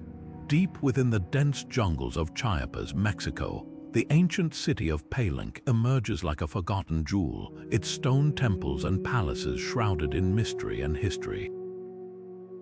This once thriving Maya city, known in its time as La Camha, or Big Water, is a masterpiece of architectural ingenuity and spiritual significance. Its intricate carvings, towering pyramids, and precisely aligned structures have captivated archaeologists and visitors alike. But the question remains, how did the Maya, without modern tools or machinery, create such a complex and enduring city? Palenque's most iconic structure is the Temple of the Inscriptions, a pyramid that served as both a royal tomb and a testament to the Maya's architectural prowess. Inside, a hidden staircase leads to the burial chamber of Pakal the Great, one of Palenque's most revered rulers. The tomb's lid, a massive stone slab carved with intricate symbols, has been the subject of intense study and debate. Some researchers interpret the carvings as depicting Pakal's journey to the afterlife, while others suggest they may represent celestial events or even advanced astronomical knowledge. Archaeologist Linda Scheel, who spent decades studying Maya art and culture, described the tomb as a window into the Maya's spiritual and cosmological worldview. The alignment of Palenque's structures with celestial events adds another layer to its mystery. The city's buildings are positioned to mark the solstices and equinoxes, with sunlight illuminating specific carvings or doorways during these key moments. The palace, a sprawling complex of courtyards and towers, features an observatory-like structure that may have been used to track the movements of the sun, moon, and stars. This precision suggests that the Maya not only understood the cosmos, but also integrated it into their daily lives and spiritual practices. The construction techniques used at Palenque are as fascinating as they are baffling. The Maya crafted their buildings using limestone blocks, meticulously cut and fitted together without mortar. The precision of the stonework is so exact that it rivals modern masonry, yet it was achieved using only simple tools like stone chisels and wooden mallets. Transporting these massive stones through the jungle would have been a monumental task, requiring not only physical strength but also sophisticated engineering and planning. Modern attempts to replicate the process have revealed just how challenging it would have been, even with today's technology. Theories about Palink's purpose are as varied as its carvings. Some believe it was primarily a royal city, serving as the seat of power for Pakal and his successors. Others argue it was a religious center where rituals and ceremonies honored the gods and connected the living with the divine. The presence of intricate carvings depicting mythological scenes and cosmic events supports this idea, suggesting that Palink was as much a spiritual hub as a political one. What makes Palink even more intriguing is its connection to similar sites across the Maya world. From the towering pyramids of Tikal to the intricate carvings of Kapon, these cities share striking similarities in their design and purpose. This suggests a shared cultural tradition, one that valued both the practical and the spiritual. Yet, despite these connections, Palink stands out for its unique artistry and the depth of its mysteries. As we wander through the shadowed corridors of Palink, it's impossible not to marvel at the ingenuity and ambition of its builders. This ancient city is more than just a collection of stone structures. It's a testament to a civilization that sought to harmonize its spiritual and scientific knowledge in stone. But the mysteries of the ancient world don't end here. Not far from the temples of Palink lies another enigma, a structure whose purpose is so unclear it defies all conventional explanations. What could it be, and what does it reveal about the people who shaped it? The next chapter in our journey awaits. Carved into the rose-red cliffs of southern Jordan, the ancient city of Petra is a marvel of human ingenuity and a testament to the artistry of its creators. Known as the Lost City, Petra was once a thriving hub of trade and culture, its towering facades and intricate carvings hidden within the narrow gorges of the desert. But what makes Petra truly extraordinary isn't just its beauty, it's the mystery of how an entire city was sculpted directly into solid rock, with a level of precision and detail that continues to baffle experts. How did the Nabateans, an ancient Arab civilization, achieve such a feat without the use of modern tools or machinery? The most iconic structure in Petra is Al-Kosneh, or the Treasury, a breathtaking facade carved into the sandstone cliffs. Standing over 130 feet tall, it features intricate columns, statues, and reliefs that seem to defy the limits of stonework. The precision of the carvings is astonishing, with every detail, from the delicate floral patterns to the lifelike figures, rendered with such skill that it feels as though the rock itself was molded like clay. Yet, the Nabateans achieved this using nothing more than simple chisels, hammers, and an intimate understanding of the stone's properties. Petra's purpose has long been a subject of debate among historians. Some believe it was primarily a trading hub, strategically located along the Silk Road and other major trade routes. The city's position allowed the Nabateans to control the flow of goods such as spices, incense, and silk between the east and the west, amassing great wealth in the process. Others argue that Petra was also a religious center, with its temples and tombs serving as places of worship and pilgrimage. The presence of altars, sacrificial platforms, and inscriptions dedicated to various deities supports this theory, suggesting that the city was as much a spiritual sanctuary as it was an economic powerhouse. One of the most intriguing aspects of Petra is the lack of written records about its construction. Unlike other ancient sites, there are no detailed accounts or blueprints documenting how the city was built. Historians have had to rely on archaeological evidence and the few surviving inscriptions to piece together its story. This absence of records has fueled speculation about the techniques used by the Nabateans.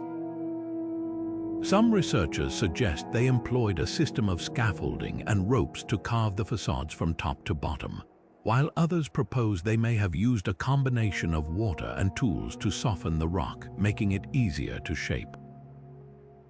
Recreating Petra's construction today would be a monumental challenge.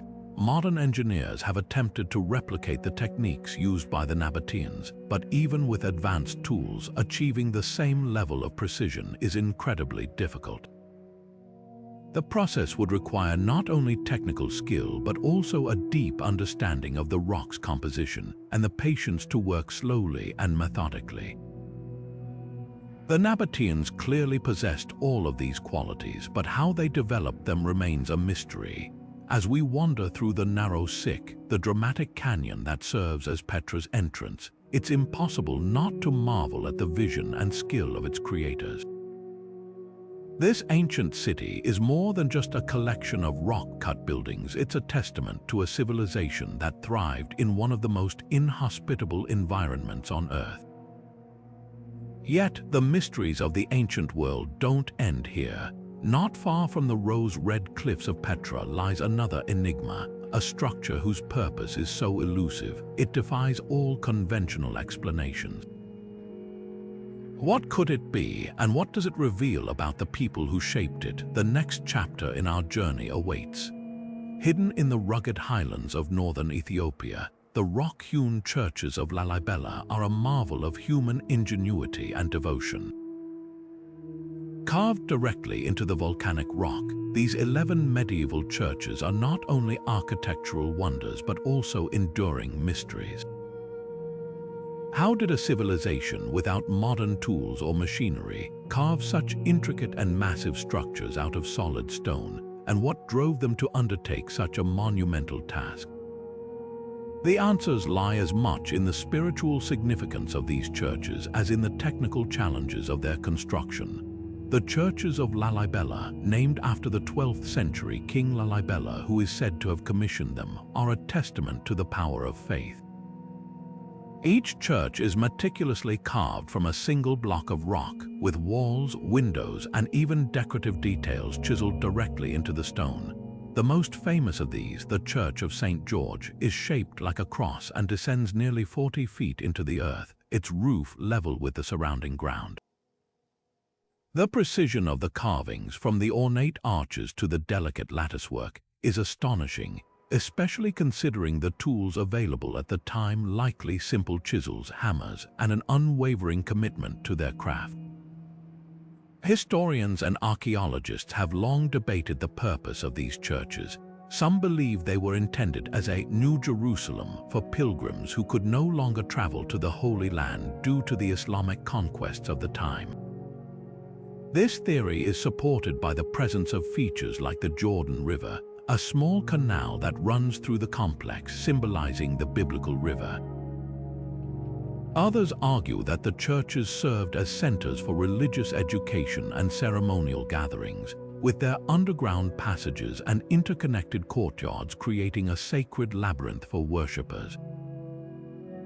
Adding to the mystery is the alignment of the churches with celestial events. Some researchers suggest that the layout of the complex mirrors the positions of certain stars or constellations, reflecting a deep understanding of astronomy.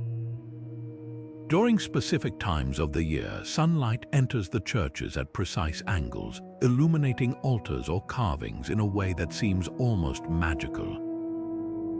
Archaeologist Claude Lepage, who has studied the site extensively, notes, "The churches of Lalibela are not just places of worship, they are celestial calendars designed to connect the earthly with the divine." The construction of these churches presents its own set of challenges. Carving directly into solid rock required not only immense physical effort, but also a profound understanding of the stone's properties. Workers had to carefully plan each cut to avoid cracking or weakening the structure, a process that would have demanded both skill and patience. Modern engineers have attempted to replicate the techniques used at Lalibela, but even with today's tools, achieving the same level of precision is incredibly difficult. The absence of scaffolding holes or other evidence of construction methods only deepens the mystery, leaving us to wonder how the builders accomplished such a feat. Lalibela is not alone in its rock-hewn architecture. Similar structures can be found across the globe, from the cave temples of Ajanta in India to the cliffside monasteries of Cappadocia in Turkey. These sites share striking similarities in their design and purpose, suggesting a universal human desire to carve sacred spaces directly into the earth. Yet, what sets Lalibela apart is its scale, its intricacy, and the enduring enigma of its construction. As we stand in the shadowed courtyards of Lalibela, it's impossible not to marvel at the vision and dedication of its creators. These churches are more than just stone and rock. They are a testament to a civilization that sought to bridge the gap between the earthly and the divine through sheer will and artistry. But the mysteries of the ancient world don't end here. Just a short journey from these sacred halls lies another enigma, a structure whose purpose is so unclear it defies all explanation. What could it be, and what does it reveal about the people who shaped it? Let's uncover the next chapter in this journey through the unknown. Hidden within the rugged hills of southern Greece, the Mycenaean tombs stand as silent witnesses to a civilization long lost to time.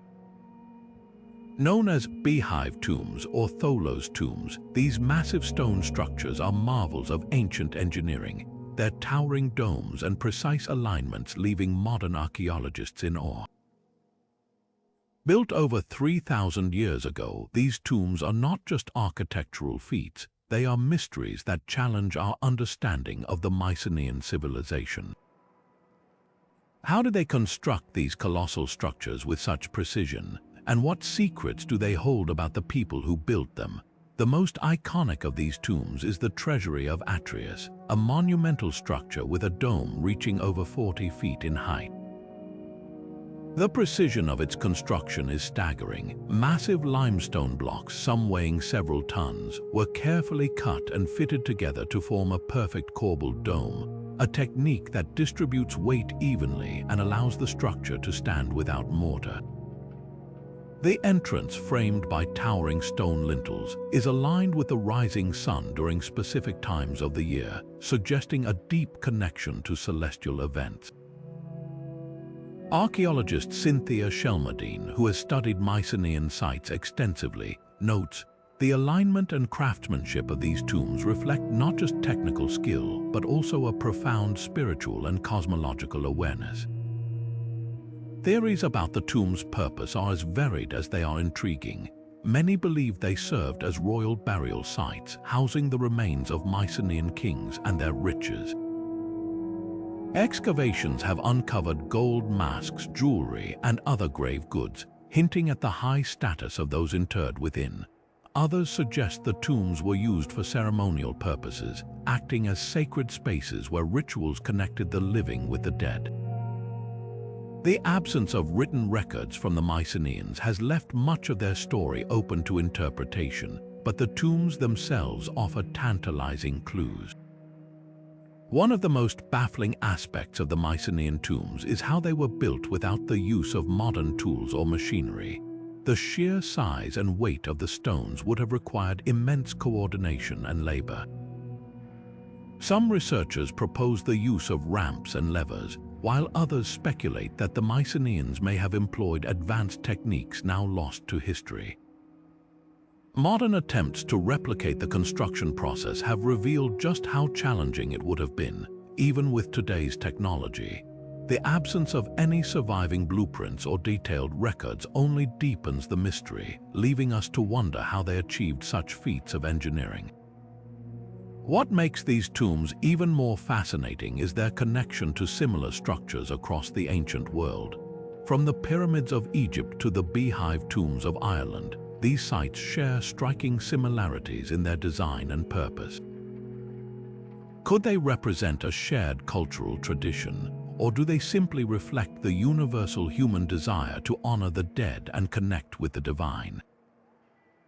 As we stand beneath the towering dome of the Treasury of Atreus, It's impossible not to marvel at the ingenuity and ambition of the Mycenaeans. These tombs are more than just architectural wonders. They are a testament to a civilization that sought to immortalize its legacy in stone. Yet, the mysteries of the ancient world don't end here.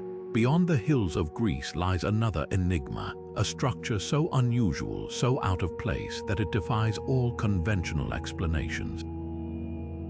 What could it be, and what does it reveal about the people or forces that shaped it? The next chapter in our journey awaits. Perched high on the rugged cliffs of southwestern Colorado, the ancient dwellings of Mesa Verde are a stunning testament to human ingenuity and adaptability. Built by the ancestral Pueblones over 700 years ago, these intricate stone structures cling to the sides of steep canyon walls, their compact rooms and circular kivas offering a glimpse into a way of life that was both practical and deeply spiritual. How did a community living in such a challenging environment manage to construct such elaborate dwellings without the use of modern tools, and what drove them to build their homes in such precarious locations? The answers lie as much in the ingenuity of their builders as in the mysteries that still surround these remarkable structures. One of the most striking features of Mesa Verde is the Cliff Palace, the largest and most iconic of the cliff dwellings. With over 150 rooms and 23 kivas, it's a sprawling complex that once housed an estimated 100 people. The precision of its construction is astonishing. Stones were carefully shaped and fitted together without mortar, creating walls that have withstood centuries of weathering. The dwellings are strategically positioned to take advantage of natural overhangs, providing shelter from the elements while also offering stunning views of the surrounding landscape. Archaeologist Rina Swentsel, who has studied ancestral Puebloan culture extensively, describes Mesa Verde as a place where practicality and spirituality converge, where every stone and every room tells a story of survival and reverence. Theories about the purpose of these cliff dwellings are as varied as the structures themselves. Some believe they served primarily as residential spaces, offering protection from the harsh climate and potential invaders. The ancestral Pueblones were skilled farmers, growing crops like corn, beans, and squash on the mesa tops, and the cliff dwellings may have provided a secure place to store their harvest. Others argue that the dwellings had a ceremonial or spiritual significance, with the kiva's circular, subterranean rooms serving as spaces for rituals and community gatherings. The alignment of certain structures with celestial events, such as the solstices and equinoxes, supports this idea, suggesting that the ancestral Pueblones integrated their understanding of the cosmos into their daily lives. Building these dwellings would have been no small feat. The ancestral Pueblones had to transport materials and tools up steep cliffs, often using handholds and footholds carved directly into the rock. The process would have required immense coordination and effort, with entire communities working together to create these architectural marvels. Modern attempts to replicate the construction process have revealed just how challenging it would have been, even with today's technology. The absence of written records from the ancestral Pueblones has left much of their story open to interpretation, but the dwellings themselves offer tantalizing clues about their ingenuity and resourcefulness. Mesa Verde is not alone in its cliffside architecture. Similar structures can be found across the globe, from the cave dwellings of Cappadocia in Turkey to the cliffside villages of the Dogon people in Mali. These sites share striking similarities in their design and purpose, suggesting a universal human desire to adapt to challenging environments while creating spaces that are both functional and meaningful. Yet, what sets Mesa Verde apart is its scale, its complexity, and the enduring enigma of its construction. As we stand beneath the towering cliffs of Mesa Verde, it's impossible not to marvel at the vision and skill of its creators. These dwellings are more than just stone and mortar. They are a testament to a civilization that thrived in harmony with its environment, blending practicality and spirituality in ways that continue to inspire us today. But the mysteries of the ancient world don't end here. Just a short journey from these cliffside marvels lies another enigma, a structure whose purpose is so unclear it defies all conventional explanations. What could it be, and what does it reveal about the people who shaped it? Let's uncover the next chapter in this journey through the unknown. High in the arid highlands of Bolivia, near the shores of Lake Titicaca, the ancient city of Tiwanaku stands as a testament to a civilization whose achievements continue to baffle historians and archaeologists. This sprawling complex, once the heart of a powerful pre-Inca empire, is renowned for its monumental stone structures, intricate carvings, and precise alignments with celestial events. Yet, despite its grandeur, Tiwanaku remains shrouded in mystery. Who were the masterminds behind this architectural marvel, and how did they achieve such precision without the tools and technology we take for granted today? At the center of Tiwanaku lies the Akapana Pyramid, a massive stepped structure that once dominated the city's skyline. Nearby, the Cahokia Temple and the Gate of the Sun showcase the city's extraordinary stonework. The Gate of the Sun, carved from a single block of andesite, features intricate reliefs of a deity surrounded by winged figures, a design that some believe represents a sophisticated calendar or cosmological map. The precision of these carvings, combined with the massive scale of the stones used, raises questions about the techniques and knowledge the Tiwanaku people possessed. One of the most compelling aspects of Tiwanaku is its alignment with celestial events. The Cahokia Temple, for instance, is positioned to mark the solstices and equinoxes, with sunlight entering specific doorways or illuminating carvings during these key moments. Archaeologist Alexei Vranish, who has studied the site extensively, notes, "The alignment of Tiwanaku's structures suggests a deep understanding of astronomy, one that was likely tied to both agricultural cycles and spiritual practices." This celestial connection hints at a society that saw its architecture as a bridge between the earthly and the divine. Theories about Tiwanaku's purpose are as varied as they are intriguing. Many scholars believe it served as a religious and ceremonial center, a place where rituals connected the living with the gods and the cosmos. The presence of altars, sacrificial platforms, and intricate carvings supports this idea. Others suggest it was a hub for trade and political power, drawing people from across the region to exchange goods, ideas, and cultural practices. The city's strategic location near Lake Titicaca would have made it a vital link in ancient trade networks. Yet, for all its grandeur, much about Tiwanaku remains unknown. The lack of written records from its builders has left historians relying on archaeological evidence and oral traditions to piece together its story. What we do know is that the city flourished between 500 and 900 CE, reaching its zenith as a center of culture and innovation. By the time the Inca arrived in the region, Tiwanaku had already been abandoned, its people and their stories lost to time. Recreating Tiwanaku's construction today would be a monumental challenge. Modern engineers have struggled to replicate the precision of its stonework, even with advanced tools and machinery. The city's builders used a technique called pecking, where stones were shaped by repeatedly striking them with harder rocks. This method, combined with an intimate understanding of the stone's properties, allowed them to create structures that have endured for over a millennium. The absence of any surviving blueprints or detailed records only deepens the mystery, leaving us to wonder how they achieved such feats of engineering. As we walk among the weathered stones of Tiwanaku, it's impossible not to marvel at the ingenuity and ambition of its creators. This ancient city is more than just a collection of ruins. It's a testament to a civilization that sought to harmonize its spiritual and practical knowledge in stone. Yet, the mysteries of the ancient world don't end here. Not far from these towering monuments lies another enigma, a structure so unusual, so out of place that it defies all conventional explanations. What could it be, and what does it reveal about the people or forces that shaped it? The next chapter in our journey awaits. In the fertile floodplains of the Mississippi River near present-day St.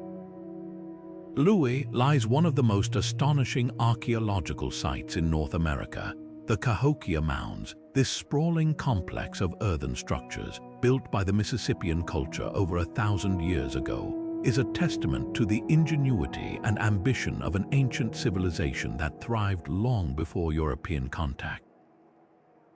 At its peak, Cahokia was home to an estimated 20,000 people, making it one of the largest cities in the world at the time.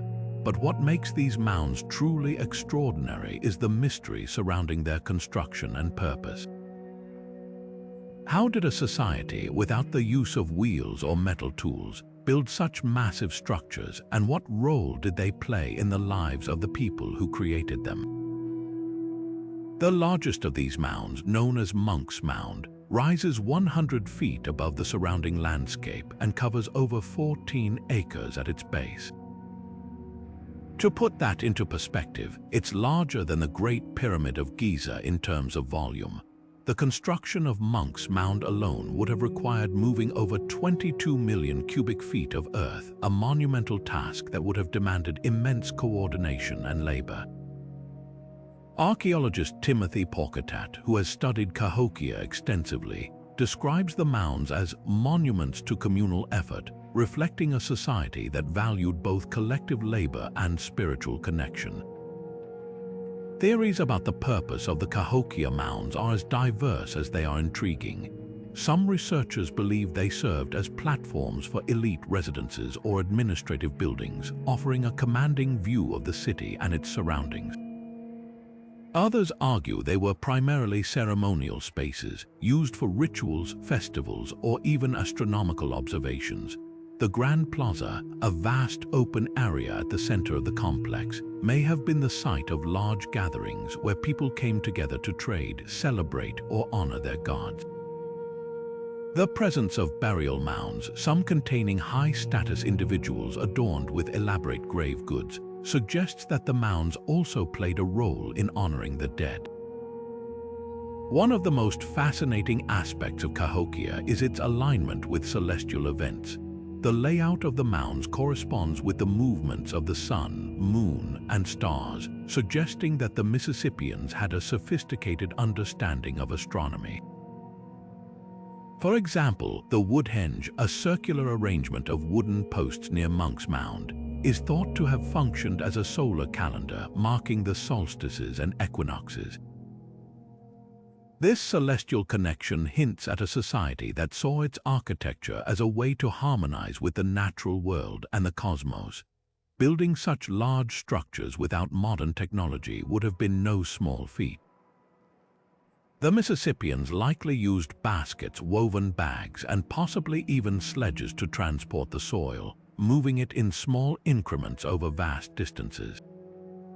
The process would have required not only physical strength but also a high degree of organization and planning. Modern experiments have shown that even with today's tools, replicating the construction process is incredibly challenging, underscoring just how advanced the Mississippians were in their engineering capabilities. Cahokia is not alone in its use of earthen mounds. Similar structures can be found across the Americas, from the Poverty Point Mounds in Louisiana to the Adena and Hopewell Mounds in the Ohio River Valley. These sites share striking similarities in their design and purpose, suggesting a shared cultural tradition that valued both the practical and the spiritual. Yet what sets Cahokia apart is its scale, its complexity, and the enduring enigma of its decline. By the 14th century, the city had been abandoned, its people and their stories lost to time. As we stand atop Monk's Mound, gazing out over the remnants of this ancient city, it's impossible not to marvel at the vision and skill of its creators. These mounds are more than just piles of earth. They are a testament to a civilization that sought to connect with the divine, the celestial, and each other through monumental architecture. But the mysteries of the ancient world don't end here. Beyond the plains of Illinois lies another enigma, a structure whose purpose and cultural context remain entirely unknown. What could it be, and what does it reveal about the people who shaped it? The final chapter in our journey awaits. Rising dramatically from the lush plains of central Sri Lanka, Sigiriya Rock Fortress stands as one of the most awe-inspiring and enigmatic structures of the ancient world. Known as the Lion Rock, this massive granite monolith towers over 600 feet above the surrounding landscape. Its sheer cliffs and terraced gardens a testament to human ingenuity and ambition. But what makes Sigiriya truly extraordinary isn't just its breathtaking beauty. It's the mystery of how such a formidable fortress was built on such a steep and unforgiving rock over 1,500 years ago. How did its builders achieve such precision, and what purpose did this fortress serve? At the heart of Sigiriya's mystery is its construction. The fortress was built during the reign of King Kashyapa in the 5th century CE, who is said to have transformed the natural rock into a fortified palace and administrative center.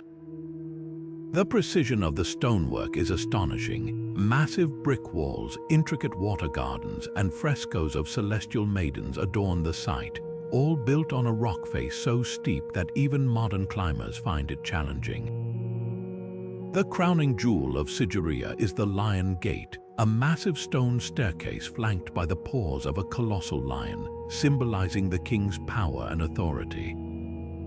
Yet, despite its grandeur, the methods used to construct this fortress remain a puzzle. Theories about Sigiriya's purpose are as varied as they are intriguing. Some believe it served primarily as a royal residence, a place where King Kashyapa could rule in isolation, surrounded by the natural defenses of the rock. Others argue it was a military stronghold designed to repel invaders with its strategic location and nearly impregnable design. The presence of elaborate gardens, fountains, and frescoes suggests it may have also been a center of art and culture, blending practicality with aesthetic beauty. Archaeologist Senek Bandaranaike, who has studied Sigiriya extensively, describes it as a fusion of nature and human creativity, a place where the earthly and the divine converge. One of the most baffling aspects of Sigiriya is the lack of records about its builders. While King Kashyapa is credited with its creation, the details of how the fortress was constructed remain shrouded in mystery. The absence of written accounts or detailed blueprints has left historians relying on the site itself for clues. Tools and techniques that would have been used to carve and transport the massive stone blocks are still a subject of debate. Some researchers suggest the use of scaffolding and pulleys, while others propose that the builders may have employed advanced knowledge of engineering and geometry now lost to history. Recreating Sigiriya's construction today would be a monumental challenge. Modern engineers have attempted to replicate the techniques used to carve the rock and build the fortress, but even with advanced tools, achieving the same level of precision is incredibly difficult. The process would require not only technical skill, but also a deep understanding of the rock's properties and the patience to work slowly and methodically. The absence of any surviving records or blueprints only deepens the mystery, leaving us to wonder how the builders accomplished such a feat. What makes Sigiriya even more fascinating is its connection to similar sites across the globe. From the cliffside dwellings of Mesa Verde to the rock-cut temples of Ellora, these structures share striking similarities in their design and purpose. Could they represent a shared human desire to create monumental architecture in harmony with nature? Or do they hint at a deeper, perhaps even universal, understanding of the relationship between the earthly and the divine? As we marvel at the towering cliffs and terraced gardens of Sigiriya, it's impossible not to reflect on the broader implications of these ancient mysteries. They remind us of the ingenuity, ambition, and creativity of our ancestors' people who, without the tools and technology we take for granted today, achieved feats that continue to inspire and baffle us. These structures are more than just stone and rock. They are a testament to the enduring human spirit, a spirit that seeks to connect with the cosmos, the divine, and each other through the monuments we leave behind.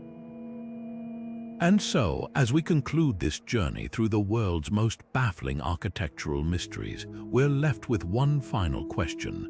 What other secrets lie hidden beneath the sands of time, waiting to be uncovered? The story of humanity's past is far from complete, and every discovery brings us one step closer to understanding the remarkable civilizations that came before us. Until then, these ancient wonders will continue to captivate our imaginations, reminding us of the limitless potential of human ingenuity. As we come to the end of this journey through 30 of the world's most baffling architectural mysteries, one thing is clear. These ancient wonders are more than just stones and structures. They are windows into civilizations that defied the limits of their time. From the towering pyramids of Giza to the submerged cities of Yonaguni, each site challenges our understanding of history, forcing us to reconsider what we thought we knew about human ingenuity and ambition. These mysteries aren't just about how these structures were built, they're about why they were built and what they reveal about the people who created them. A common thread runs through these marvels: precision. Whether it's the celestial alignments of Stonehenge, the seamless stonework of Sacsayhuamán, or the intricate carvings of Borobudur, the level of accuracy achieved by ancient builders is nothing short of astonishing. Many of these feats were accomplished without the tools or technology we rely on today, raising questions about the knowledge and techniques that may have been lost to time. Were these civilizations more advanced than we've given them credit for? Did they possess secrets we're only beginning to uncover? Another recurring theme is alignment, not just with the stars, but with the natural world. The solstice markers at Chichen Itza, the water management systems of Derinkuyu, and the cosmic symbolism of Teotihuacan all suggest that ancient cultures saw their architecture as a way to harmonize with the universe. These structures weren't just buildings, they were expressions of a worldview blending science, spirituality, and art in ways that continue to inspire and baffle us. Yet, for all we've learned, these mysteries remain unsolved. How did the Inca transport massive stones up steep mountain slopes? What inspired the Nazca to carve enormous geoglyphs visible only from the sky? And what drove the Maya to build cities deep in the jungle, only to abandon them centuries later? These questions don't just challenge our understanding of the past, they invite us to imagine new possibilities for the future. As we uncover more clues, could we one day unlock the secrets of these ancient builders? But perhaps the greatest mystery of all is what these sites mean for us today. They remind us of humanity's boundless creativity and resilience, our ability to dream big and achieve the seemingly impossible. They also challenge us to think differently about history, to consider that our ancestors may have been far more sophisticated than we've often assumed. What other secrets might lie buried beneath the earth or hidden in plain sight, waiting for us to discover? The story of these ancient marvels is far from over. Every new discovery, every technological advancement brings us closer to unraveling their secrets. But for now, they stand as reminders of the enduring power of human curiosity and the limitless potential of the human spirit. What do you think these mysteries mean? Do you have a theory about how these incredible structures were built or why? Share your thoughts in the comments below. We'd love to hear your ideas. And if you've enjoyed this journey through the unknown, don't forget to subscribe and join us as we continue to explore the wonders of our world, both ancient and modern. The past is full of surprises, and the next mystery is always just around the corner. Until then, keep wondering, keep exploring, and keep marveling at the incredible achievements of those who came before us. The story of humanity is far from complete, and who knows what secrets we'll uncover